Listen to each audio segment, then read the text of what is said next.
ರಮಣರಾಜ್ಯದೌ ಉಷ್ಣೀತಾಂ ಮಮ ಸದ್ಬುದ್ಧಿಂ ವೃಷ್ಣಿವಾಸಿಷ್ಠವಂಶಜೌ ಲಸತು ಶ್ರೀಮದಾನಂದತೀರ್ಥೇಂದುರ್ನೋ ಹೃದಂಬರೆ ಯದ್ವಚಶ್ಚಂದ್ರಿಕಾ ಸ್ವಾಂತಸಂತಾಪಂ ವಿನಿಕೃಂತತಿ ಭವತಿ ಯದನುಭಾವಾತ್ ಏಡಮೂಕೋಪಿ ವಾಗ್ಮಿ ಜಡಮತಿರಪಿ ಜಂತುರ್ಜಾಯತೆ ಪ್ರಾಜ್ಞಮೌಲಿಃ सकलवचनचेतो देवता भारती सा मम वचसि निधत्तां सन्निधिं मानसे च आपादमौलिपर्यन्तं गुरूणाम् आकृतिं स्मरेत् तेन विघ्नाः प्रणश्यन्ति सिद्ध्यन्ति च मनोरथाः तपस्वाध्याय शुश्रूषा कृष्णपूजारतं मुनिं विश्वेशमिष्टदं वन्दे परिव्राट् चक्रवर्तिनम् जन्माद्यस्य यतोऽन्वयादितरतश्चार्थेष्वभिज्ञस्वराट् तेने ब्रह्महृदाय आदिकवये मुह्यन्ति यं सूरयः तेजो वारिमृदां यथा विनिमयो यत्र त्रिसर्गो मृषा धाम्ना स्वेन सदा निरस्तकुहकं सत्यं परं धीमहि धर्मप्रोज्झितकैतवोऽत्र परमो निर्मत्सराणां सतां वेद्यं वास्तवमत्र वस्तु शिवदं तापत्रयोन्मूलनं श्रीमद्भागवते महामुनिकृते किं वा परैरीश्वरः सद्यो हृद्यवरुध्यते प्रकृतिभिः शुश्रूषुभिस्तत्क्षणात् निगमकल्पतरोर्गलितं फलं शुकमुखादमृतद्रवसंयुतं पिबत भागवतं रसमालयं मुहुरहो रसिका भुवि भावुकाः नारायणं नमस्कृत्य नरं चैव नरोत्तमं देवीं सरस्वतीं व्यासं ततो जयमुदीरयेत् कृष्णाय वासुदेवाय हरये परमात्मने प्रणतक्लेशनाशाय गोविन्दाय नमो नमः कृष्णाय वासुदेवाय देवकीनन्दनाय च नन्दगोपकुमाराय गोविन्दाय नमो नमः श्रीगुरुभ्यो नमः हरिः ओम् ಭಗವಾನ್ ವೇದವ್ಯಾಸರು ಲೋಕದ ಶ್ರೇಯಸ್ಸಿಗೋಸ್ಕರ ಕೊಟ್ಟಂತಹ ಜ್ಞಾನಸಾಗರದ ಅಮೃತ ಶ್ರೀಮದ್ ಭಾಗವತ. ವೇದವ್ಯಾಸರಲ್ಲಿ ಜ್ಞಾನ ಬೇಕು ಅಂತ ದೊಡ್ಡ ಜ್ಞಾನಿಗಳೇ ಕೇಳಿದ್ದು. ಜ್ಞಾನಿಗಳು ಜ್ಞಾನವನ್ನು ಕೇಳುವುದಕ್ಕೆ ಕಾರಣ ಏನು? ಲೋಕಾನುಜಿಗೃಕ್ಷೆ ಅಂದರೆ ಲೋಕದ ಜನಕ್ಕೆ ಜ್ಞಾನ ಯಾವುದು ಅಜ್ಞಾನ ಯಾವುದು ಅನ್ನುವ ಗಲಿಬಿಲಿ ಉಂಟಾಗಿ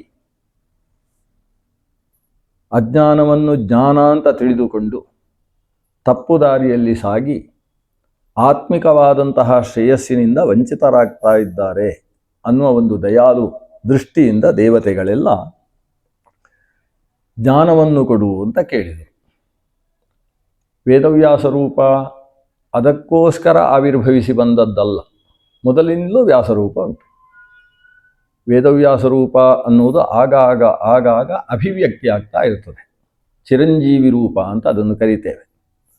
7 ಚಿರಂಜೀವಿಗಳಲ್ಲಿ ವೇದವ್ಯಾಸ ರೂಪವನ್ನು ಕೂಡ ಸೇರಿಸಿ ಹೇಳಿದ್ದಾರೆ. ವ್ಯಾಸರ ಬೆಳಕು ಆಕಾಶದಲ್ಲಿರುವ ಸೂರ್ಯನ ಬೆಳಕಿಗಿಂತ ವಿಶಿಷ್ಟ. ಸೂರ್ಯನ ಬೆಳಕು ಕೇವಲ ತ್ರಿಲೋಕಿಯಲ್ಲಿ ತಿರುಗಾಡ್ತದೆ. ಅದು ಕೂಡ ದಿನದ ಅರ್ಧವನ್ನು ಬೆಳಕಾಗಿಸ್ತದೆ. ಇಲ್ಲಿ ಈ ಅರ್ಧ ಬೆಳಕಾದರೆ ಭೂಮಿಯ ಮತ್ತೊಂದು ಕಡೆ ಮತ್ತೊಂದು ಅರ್ಧ ಕಾಲ ಬೆಳಕಾಗ್ತದೆ. ಒಟ್ಟು ಅಹೋರಾತ್ರ ಅಂತೇನಿದೆ, ನಾವು 60 ಗಳಿಗೆ ಅಥವಾ ಇವತ್ತಿನ ಲೆಕ್ಕಾಚಾರದಲ್ಲಿ 24 ಗಂಟೆ. ಆ 24 ಗಂಟೆಯಲ್ಲಿ 12 ಗಂಟೆಯ ತನಕ ಮಾತ್ರ ಒಂದು ಪ್ರದೇಶವನ್ನು ಬೆಳಗತಕ್ಕಂಥದ್ದು ಸೂರ್ಯನ ಬೆಳಕು. ಅದು ಕೂಡ ನಿಯಮಿತವಾಗಿ ತ್ರಿಲೋಕಿಯಲ್ಲಿ ಮಾತ್ರ ಅದರ ಬೆಳಕು ಇದೆ. ಆದರೆ ವೇದವ್ಯಾಸರ ಬೆಳಕು ಅದು ತ್ರಿಲೋಕಿಯಲ್ಲಿ ಮಾತ್ರ ಅಲ್ಲ, ಚತುರ್ದಶ ಭುವನಾತ್ಮಕವಾದಂತಹ ಬ್ರಹ್ಮಾಂಡದ ಒಳಗೆ ಮಾತ್ರ ಅಲ್ಲ, ಅದರ ಹೊರಗೂ ಇದೆ ಅಂತೆ. ವಿಜ್ಞಾನ ರೋಚಿ ಪರಿಪೂರಿತಾಂತರ್ಬಾಹ್ಯಾಂಡಕೋಶಂ ಹರಿತೋಪಲಾಭಂ. ಪರಿತಃ ಅಂತಃ, ಒಳಗೆ ಮತ್ತು ಹೊರಗೆ ಎರಡೂ ಕಡೆಯಲ್ಲೂ ಕೂಡ ಅಂಡಾದ ಬಹಿರಪಿ ಪ್ರತಿಭಾಸಯಂತಂತ, ಬ್ರಹ್ಮಾಂಡದ ಒಳಗೆ ಮತ್ತು ಹೊರಗೆ ಎರಡು ಕಡೆಗೂ ವೇದವ್ಯಾಸರ ಬೆಳಕು ಹರಿದಿದೆ. ಆದ್ದರಿಂದ ವೇದವ್ಯಾಸ ಅನ್ನೋ ಸ್ವರೂಪ ಕೇವಲ ಒಂದು ಮುನಿ ಅನ್ನುವ ರೂಪ ಮಾತ್ರ ಅಲ್ಲ, ಸಮಗ್ರ ಪ್ರಪಂಚವನ್ನು ವ್ಯಾಪಿಸಿರುವ ಪರಬ್ರಹ್ಮ ಅನ್ನುವ ಸ್ವರೂಪದ ಭಗವಂತನೇ ಸಂಪೂರ್ಣ ಅದೇ ಸ್ವರೂಪವನ್ನು ಅಭಿವ್ಯಕ್ತಿಗೊಳಿಸತಕ್ಕಂತಹ ಜ್ಞಾನ ಬೆಳಕನ್ನು ಹೊರಬೀರುವ ವಿಜ್ಞಾನ ಭಾಸ್ಕರ ಅಂತ ಕರೆಸಿಕೊಂಡಂತಹ ಶ್ರೀ ವೇದವ್ಯಾಸರೂಪಿ ಪರಮಾತ್ಮ. ವೇದವ್ಯಾಸರ ಆವಿರ್ಭಾವ ಭಾಗವತದಲ್ಲಿ ವಿಶೇಷವಾಗಿ ಇಲ್ಲ. ಅವರು ವಾಸಿಷ್ಠ ಕೃಷ್ಣ ಅಂತ ಕರೆಸಿಕೊಂಡ ವ್ಯಕ್ತಿತ್ವ. ವಸಿಷ್ಠರ ವಂಶ ಸಂಜಾತನಾದಂತಹ ಶಕ್ತಿ ವಸಿಷ್ಠರಿಗೆ ಅರುಂಧತಿಯಲ್ಲಿ ಆವಿರ್ಭವಿಸಿದ 100 ಜನ ಮಕ್ಕಳಲ್ಲಿ ಮೊದಲ ಮಗನಿಗೆ ಶಕ್ತಿ ಅಂತ ಹೆಸರು. ಆ ಶಕ್ತಿ ಮಹರ್ಷಿಗೆ ಅದೃಶ್ಯಂತಿ ಅಂತೇಳಿ ಪತ್ನಿ. ವಸಿಷ್ಠರ ಸೊಸೆಯಾದಂತಹ ಅದೃಶ್ಯಂತಿಗೆ ಯೌವನದಲ್ಲಿಯೇ ವೈಧವ್ಯವನ್ನು ಪಡೆಯಬೇಕಾದಂತಹ ದೌರ್ಭಾಗ್ಯ ಎದುರಾಗಿ ಬಂತು.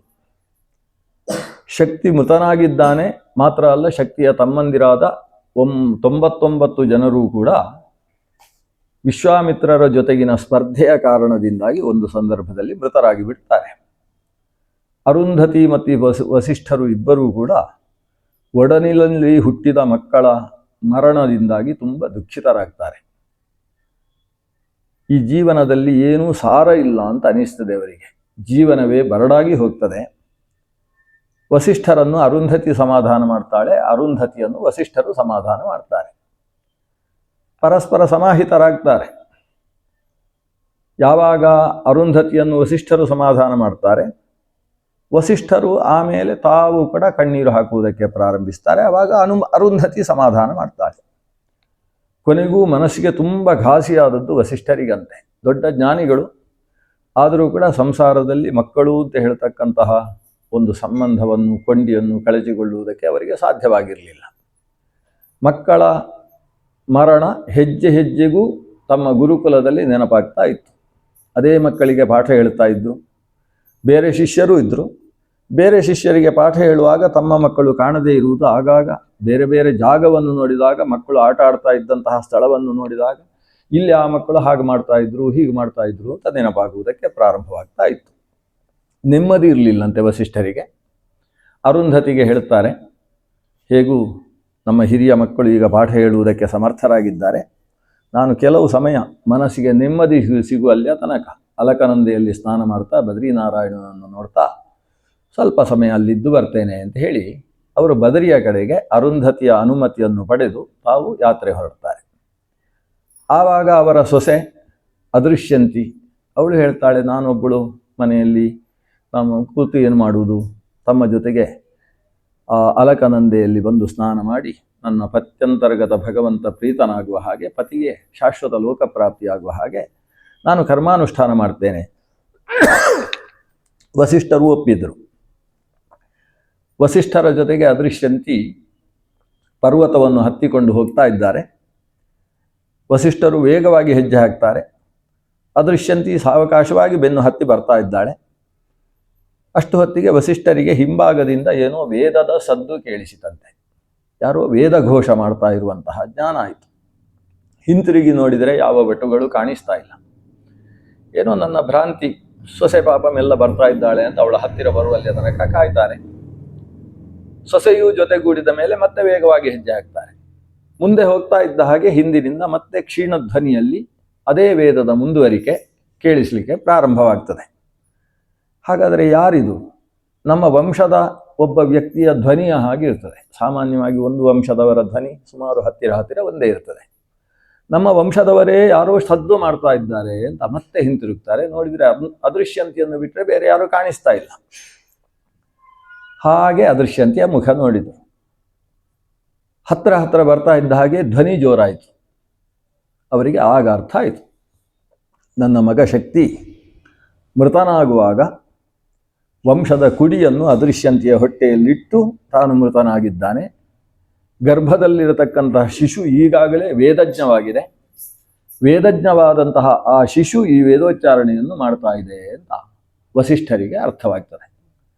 ಹಾಗೆ ಆಕೆ ಹೊಟ್ಟೆಗೆ ಕಿವಿ ಇಟ್ಟು ವೇದವನ್ನು ಕೇಳ್ತಾರಂತೆ.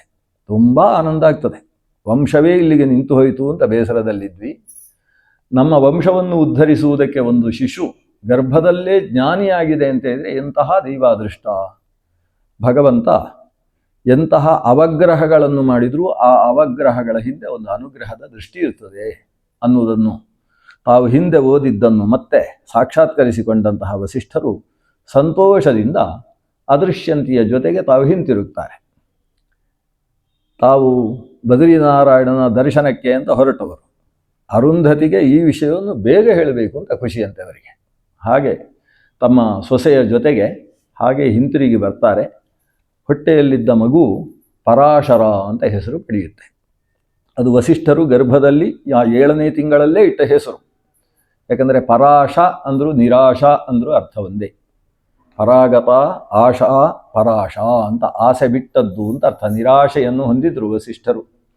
ಪರಾಶರಾಗಿದ್ದಂತಹ ವಸಿಷ್ಠರಿಗೆ ರ ಅಂದರೆ ಆನಂದ, ರತಿ ರಮಣ ಆನಂದ ಅಂತ ಅರ್ಥ. ಪರಾಶಸ್ಯ ರತಿ ಯಸ್ಮಾತ್ ಸಹ ಪರಾಶರಃ. ಪರಾಶ ಆಗಿ ಹೋಗಿದ್ದಂತಹ ವಸಿಷ್ಠರಿಗೆ ರತಿಯನ್ನು ಕೊಟ್ಟಂತಹ ಮಗು ಅನ್ನುವ ಕಾರಣದಿಂದ ಆ ಶಕ್ತಿಯ ಮಗನಿಗೆ ಪರಾಶರ ಅಂತ ನಾಮಕರಣ ಆಗ್ತದೆ. ಜಯತಿ ಪರಾಶರ ಸೂನು ಸತ್ಯವತಿ ಹೃದಯನಂದನೋ ವ್ಯಾಸಃ. ಅಂತಹ ಪರಾಶರರು ಜನ್ಮಜಾತವಾಗಿ ವೇದಜ್ಞರಾಗಿದ್ದರು. ವೇದದ ದರ್ಶನದಿದ್ದಂತಹ ಪರಾಶರರಿಗೆ 5ನೇ ವರ್ಷದಲ್ಲಿ ಉಪನಯನವಾಗ್ತದೆ. ಉಪನೀತರಾದಂತಹ ಪರಾಶರರು ಮದುವೆ ಆಗಲಿಲ್ಲ, ತಪಸ್ಸಿಗೆ ಹೊರಟರು. ಅವರ ಉದ್ದೇಶ ಏನು ಅಂತ ಹೇಳಿದರೆ, ನನಗೆ ದೇವರು ಮಗನಾಗಿ ಹುಟ್ಟಬೇಕು ಅಂತ ಅವರ ಉದ್ದೇಶ. ಲೋಕದಲ್ಲೆಲ್ಲ ಜ್ಞಾನವನ್ನು ಪಸರಿಸತಕ್ಕಂತಹ ಜ್ಞಾನ ಭಾಸ್ಕರ ವಾಸಿಷ್ಠ ವಂಶದಲ್ಲಿ ಅವತರಿಸಬೇಕು ಅಂತ ಉದ್ದೇಶ.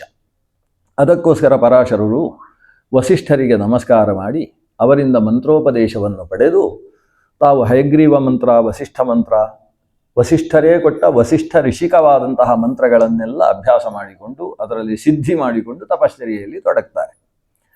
ಆ ರೀತಿಯ ತಪಸ್ಸಿನ ಫಲವಾಗಿ ಭಗವಂತ ಪ್ರತ್ಯಕ್ಷನಾಗಿ ಹೇಳ್ತಾನೆ, ನಿನಗೆ ನಾನು ಆವಿರ್ಭವಿಸುವುದಕ್ಕೆ ಯಾವುದು ಉಚಿತವಾದ ಕ್ಷೇತ್ರ ಅಂತ ಕಾಣಿಸ್ತದೆ ಅದರಲ್ಲಿ ನಾನು ಆವಿರ್ಭವಿಸ್ತೇನೆ.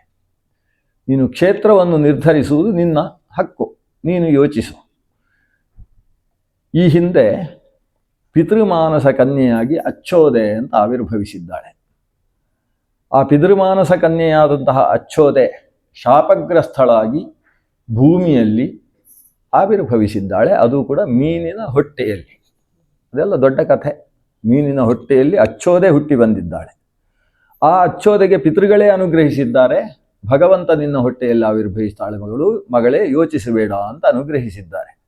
ಹಾಗಾಗಿ ಪಿತೃಗಳಿಂದ ಅನುಗ್ರಹೀತಳಾದ ಅಚ್ಚೋದೆ, ಅವಳಲ್ಲಿ ನಾನು ಆವಿರ್ಭವಿಸುವ ಆಲೋಚನೆ ಮಾಡಿದ್ದೇನೆ. ಅಂತಹ ಕ್ಷೇತ್ರ ಸಿಗುತ್ತೆ ನಿನಗೆ, ಯಮುನಾ ತೀರಕ್ಕೆ ಹೋಗು ಅಂತ ಭಗವಂತ ಪ್ರತ್ಯಕ್ಷನಾಗಿ ಪರಾಶರರಿಗೆ ಆದೇಶಿಸಿದ. ಪರಾಶರರು ಕಣ್ಣಲ್ಲಿ ಆನಂದ ಬಾಷ್ಪವನ್ನು ತುಂಬಿಸಿಕೊಂಡು ಭಗವಂತನನ್ನು ಈ ಲೋಕಕ್ಕೆ ಕೊಡುವುದಕ್ಕೆ, ಅವರಿಗೇನು ನನಗೇ ಮಗ ಆಗಬೇಕು ಅಂತ ಉದ್ದೇಶ ಅಲ್ಲ, ಆದರೆ ನನ್ನ ಮೂಲಕ ಈ ಲೋಕದಲ್ಲಿ ವಸಿಷ್ಠರ ಹೆಸರಿನಲ್ಲಿ ಅವ ಆವಿರ್ಭವಿಸಿದ ಅಂತಾದರೆ ಭಗವಂತ ಅವನಿಂದ ಲೋಕದಲ್ಲಿದ್ದ ಅಜ್ಞಾನ ದುರ್ಜ್ಞಾನಗಳೆಲ್ಲ ಹೋಗಿ ಎಲ್ಲ ಕಡೆಯಲ್ಲೂ ವಿಜ್ಞಾನದ ಆವಿರ್ಭಾವ ಆಯಿತು ಅಂತ ಹೇಳಿದರೆ ಅದು ಈ ವಸಿಷ್ಠ ಗೋತ್ರಕ್ಕೆ ಒಂದು ವಿಶಿಷ್ಟವಾದಂತಹ ಶಕ್ತಿಯನ್ನು ಕೊಡ್ತದೆ ಅನ್ನುವ ದೃಷ್ಟಿಯವರದ್ದು. ಆ ನಿಟ್ಟಿನಿಂದ ಅವರು ಯಮುನೆಯ ಕಡೆಗೆ ಸಾಗಿ ಬರ್ತಾ ಇದ್ದಾರೆ. ಯಮುನೆಯನ್ನು ದಾಟಿ ಅತ್ತ ಉತ್ತರಕ್ಕೆ ಸಾಗಬೇಕು. ಆದರೆ ಯಮುನೆಯನ್ನು ದಾಟುವುದಕ್ಕೆ ದೋಣಿ ಅಲ್ಲಿ ಕಾಣಿಸಲಿಲ್ಲ. ದೋಣಿ ಕಾಣಿಸದೇ ಹೋದಾಗ ಕರಿಬೇಕು. ಹಿಂದೆ ಎಲ್ಲ ಆಕ್ರಮ, ಆ ಕಡೆಯಿಂದ ಕರಿಬೇಕು, ಕೂಂತ ಹೀಗೆ ಕೈ ಇಟ್ಕೊಂಡು ಕೂಗಬೇಕು. ಕೂಗಿದರೆ ಆ ಕಡೆಯಿಂದ ದೋಣಿಯನ್ನು ತಗೊಂಡು ಬರ್ತಾರೆ. ಇವರು ಶಬ್ದ ಮಾಡಿದ್ದೇ ತಡ ಆ ಕಡೆ ದಾಶರಾಜ ಇದ್ದಾನೆ. ದಾಶ ಅಂದರೆ ಬೆಸ್ತ. ಬೆಸ್ತ ಫಲಾಹಾರಕ್ಕೆ ಕೂತಿದ್ದಾನೆ ಅಷ್ಟೇ ಬೆಳಗ್ಗೆ. ಆವಾಗ ಮಗಳು ಹೇಳ್ತಾಳೆ, ನೀವು ಎಲ್ಲ ನಿಮ್ಮ ಕೆಲಸ ಮುಗಿಸಿಕೊಳ್ಳಿ, ನಾನೇ ದೋಣಿ ಸಾಗಿಸಿ ಬರ್ತೇನೆ, ಯಾರೋ ಋಷಿಗಳು ಬಂದ ಹಾಗೆ ಅನಿಸ್ತಾ ಉಂಟು ಅಂತ ಹೇಳಿ ಮಗಳಾದಂತಹ ಅವಳನ್ನು ಕರಿತಾ ಇದ್ದದ್ದು ಮತ್ಸ್ಯಗಂಧಿ ಅಂತ. ಮನೆಯಲ್ಲಿ ಕಾಳಿ ಅಂತ ಕರಿತಾ ಇದ್ರು, ಊರಿನವರೆಲ್ಲ ಮತ್ಸ್ಯಗಂಧಿ ಅಂತ ಕರಿತಾ ಇದ್ರು. ಕಾಳಿ ಅಂತ ಮನೆಯಲ್ಲಿಟ್ಟ ಹೆಸರು. ಯಾಕೆಂತ ಹೇಳಿದರೆ ಕಪ್ಪಾಗಿದ್ದವಳು, ಕಪ್ಪು ಸುಂದರಿ ಎನ್ನುವ ಕಾರಣದಿಂದ ಆಕೆಗೆ ಕಾಳಿ ಅಂತ ಹೆಸರು. ಮೀನಿನ ವಾಸನೆ ಮೇಯ ಮೇಲೆ ಬರ್ತಾ ಇದ್ದದ್ರಿಂದ ಮತ್ಸ್ಯಗಂಧಿ ಅಂತ ಊರಿನಲ್ಲಿ ಅವಳಿಗೆ ಪ್ರಸಿದ್ಧಿ. ಅವಳು ತಾನು ದೋಣಿಯನ್ನು ಹುಟ್ಟು ಹಾಕಿಕೊಂಡು ಈ ಬದಿಗೆ ಬಂದಿದ್ದಾಳೆ. ಸೀದಾ ಬಂದು ಮುನಿಗಳ ಹತ್ತಿರ ಬರ್ತಾಳೆ. ಪಾದ ಮುಟ್ಬೋದು ಅಂತ ಕೇಳ್ತಾರೆ. ಮಡಿಯಲ್ಲಿದ್ದರೆ ಸ್ವಲ್ಪ ಜಾಗ್ರತೆ ಮಾಡಬೇಕು, ಅವರು ಸರಿ ಅಂತ ಹೇಳ್ತಾರೆ. ಪಾದ ಮುಟ್ಟಿ ನಮಸ್ಕಾರ ಮಾಡಿ ಅವರನ್ನು ಕೈ ಹಿಡಿದು ದೋಣಿಗೆ ಹತ್ತಿಸಿಕೊಳ್ತಾಳೆ. ದೋಣಿಯನ್ನು ಹತ್ತಿದಂತಹ ಪರಾಶರರು ಇವಳು ಹುಟ್ಟು ಹಾಕ್ತಾ ಇದ್ದ ಹಾಗೆ ಆಕೆಯ ಮುಖವನ್ನು ನೋಡ್ತಾರೆ. ಮುಖವನ್ನು ನೋಡ್ತಾ ಅವರಿಗೆ ಭಗವಂತ ಹೇಳಿದ ಮಾತು ಆವಾಗ ಸಾಕ್ಷಾತ್ಕಾರವಾಗ್ತದೆ. ಸತ್ಯವತಿ ಅಂತ ಕರೀತಾರೆ. ಇವಳಿಗೆ ರೋಮಾಂಚನವಾಗ್ತದೆ. ಯಾಕಂದರೆ ಇಲ್ಲಿಯ ತನಕ ಯಾರು ಅವಳನ್ನು ಸತ್ಯವತಿ ಅಂತ ಕರೆದಿಲ್ಲ. ಮನೆಯಲ್ಲಿ ಕಾಳಿ ಅಂತ ವ್ಯವಹಾರ ಮಾಡ್ತಾರೆ. ಊರಿನವರು ಮತ್ಸ್ಯಗಂಧಿ ಅಂತ ಕರೀತಾರೆ. ಎರಡು ಹೆಸರು ಕೂಡ ಅವಳಿಗೇನು ಭಾರಿ ಇಷ್ಟವಾದ ಹೆಸರಲ್ಲ. ಕೆಲವರಿಗೆ ಅವರೇ ಹೆಸರಿಟ್ಟರೆ ಚೆನ್ನಾಗಿರ್ತದೆ. ಹಿರಿಯರು ಹೆಸರಿಟ್ಟದ್ದು ಒಂದು ವಯಸ್ಸಿಗೆ ಬಂದ ಮೇಲೆ ಇದಷ್ಟು ಚೆನ್ನಾಗಿಲ್ಲ ಅಂತ ಅನಿಸ್ಲಿಕ್ಕೆ ಶುರುವಾಗ್ತದೆ ಕೆಲವರಿಗೆ. ಆದರೆ ಹಿರಿಯರಿಟ್ಟ ಹೆಸರಿನಿಂದ ಲೋಕಖ್ಯಾತಿ ಬಂದು ಆ ಹೆಸರನ್ನು ಮತ್ತೆ 10 ಜನ ಇಟ್ಟುಕೊಳ್ಳುವಂತಹ ಸಾಧನೆಯನ್ನು ಅನೇಕರು ಮಾಡ್ತಾರೆ. ಅವರ ಹೆಸರು, ಅವರು ಹೆಸರಾಂತ ವ್ಯಕ್ತಿಯಾಗಿ ಇವತ್ತು ಎಷ್ಟು ಜನ ರಾಘವೇಂದ್ರ ರಾಯರಿಲ್ಲ, ಸಿಕ್ಕಾಪಟ್ಟೆ ರಾಘವೇಂದ್ರ ರಾಯರು ಅಲ್ಲಲ್ಲಿ ಸಿಗ್ತಾರೆ. ವಸ್ತುತಃ ಶ್ರೀರಾಮಚಂದ್ರ ರಾಘವೇಂದ್ರ. ಆ ರಾಘವೇಂದ್ರನ ಹೆಸರಿನಲ್ಲಿ ಸುಧೀಂದ್ರ ತೀರ್ಥರು ತಮ್ಮ ಶಿಷ್ಯನಿಗೆ ರಾಘವೇಂದ್ರ ಅಂತ ಹೆಸರಿಟ್ಟರು. ವಿಜಯೀಂದ್ರ ಕರಾಬ್ಜೋತ್ಥ ಸುಧೀಂದ್ರ ವರಪುತ್ರಕಃ ಅಂತ ರಾಘವೇಂದ್ರ ಅಂತ ಹೆಸರಿಟ್ಟರು. ಆಮೇಲೆ ಎಷ್ಟು ರಾಘವೇಂದ್ರ ರಾಯರು, ರಾಘವೇಂದ್ರ ರಾವ್, ರಾಘವೇಂದ್ರ ಆಚಾರ್ಯ ಎಲ್ಲ ಸಿಕ್ಕಾಪಟ್ಟೆ ಆಗಿದ್ದಾರೆ. ನಮ್ಮ ವಿದ್ಯಾಪೀಠದಲ್ಲಿ H Raghavendra, M Raghavendra, PC Raghavendra, ಸಿಕ್ಕಾಪಟ್ಟೆ ರಾಘವೇಂದ್ರ. ಅಂದರೆ ಒಬ್ಬರು ಒಂದು ಹೆಸರು ಬಂತು ಅಂತಾದರೆ ಆ ಹೆಸರು ಲೋಕದಲ್ಲಿ ವಿಖ್ಯಾತವಾಗಿ ಆ ಹೆಸರನ್ನು ಅನೇಕ ಜನ ಇಟ್ಟುಕೊಳ್ತಾರಲ್ವ. ಹಾಗೆ ಈಕೆ ಕಾಳಿ ಮತ್ಸ್ಯಗಂಧಿ ಅನ್ನೋದು ಅತ್ಯಂತ ಸುಂದರವಾದ ಹೆಸರು. ಹಾಗಿದ್ದು ಸತ್ಯವತಿ ಅಂತ ಹೆಸರು ಕೇಳಿದ ಕೂಡಲೇ ಅವಳಿಗೆ ರೋಮಾಂಚನವಾಗ್ತದೆ. ರೋಮಾಂಚನವಾದದ್ದು ಮಾತ್ರ ಅಲ್ಲದೆ ನಾನು ಸತ್ಯವತಿ ಹೇಗೆ ಅನ್ನುವುದರ ಜನ್ಮಾಂತರದ ಸ್ಮೃತಿ ಅವಳ ಸ್ಮೃತಿ ಪಟಲದಲ್ಲಿ ಹಾದು ಹೋಗ್ತದೆ.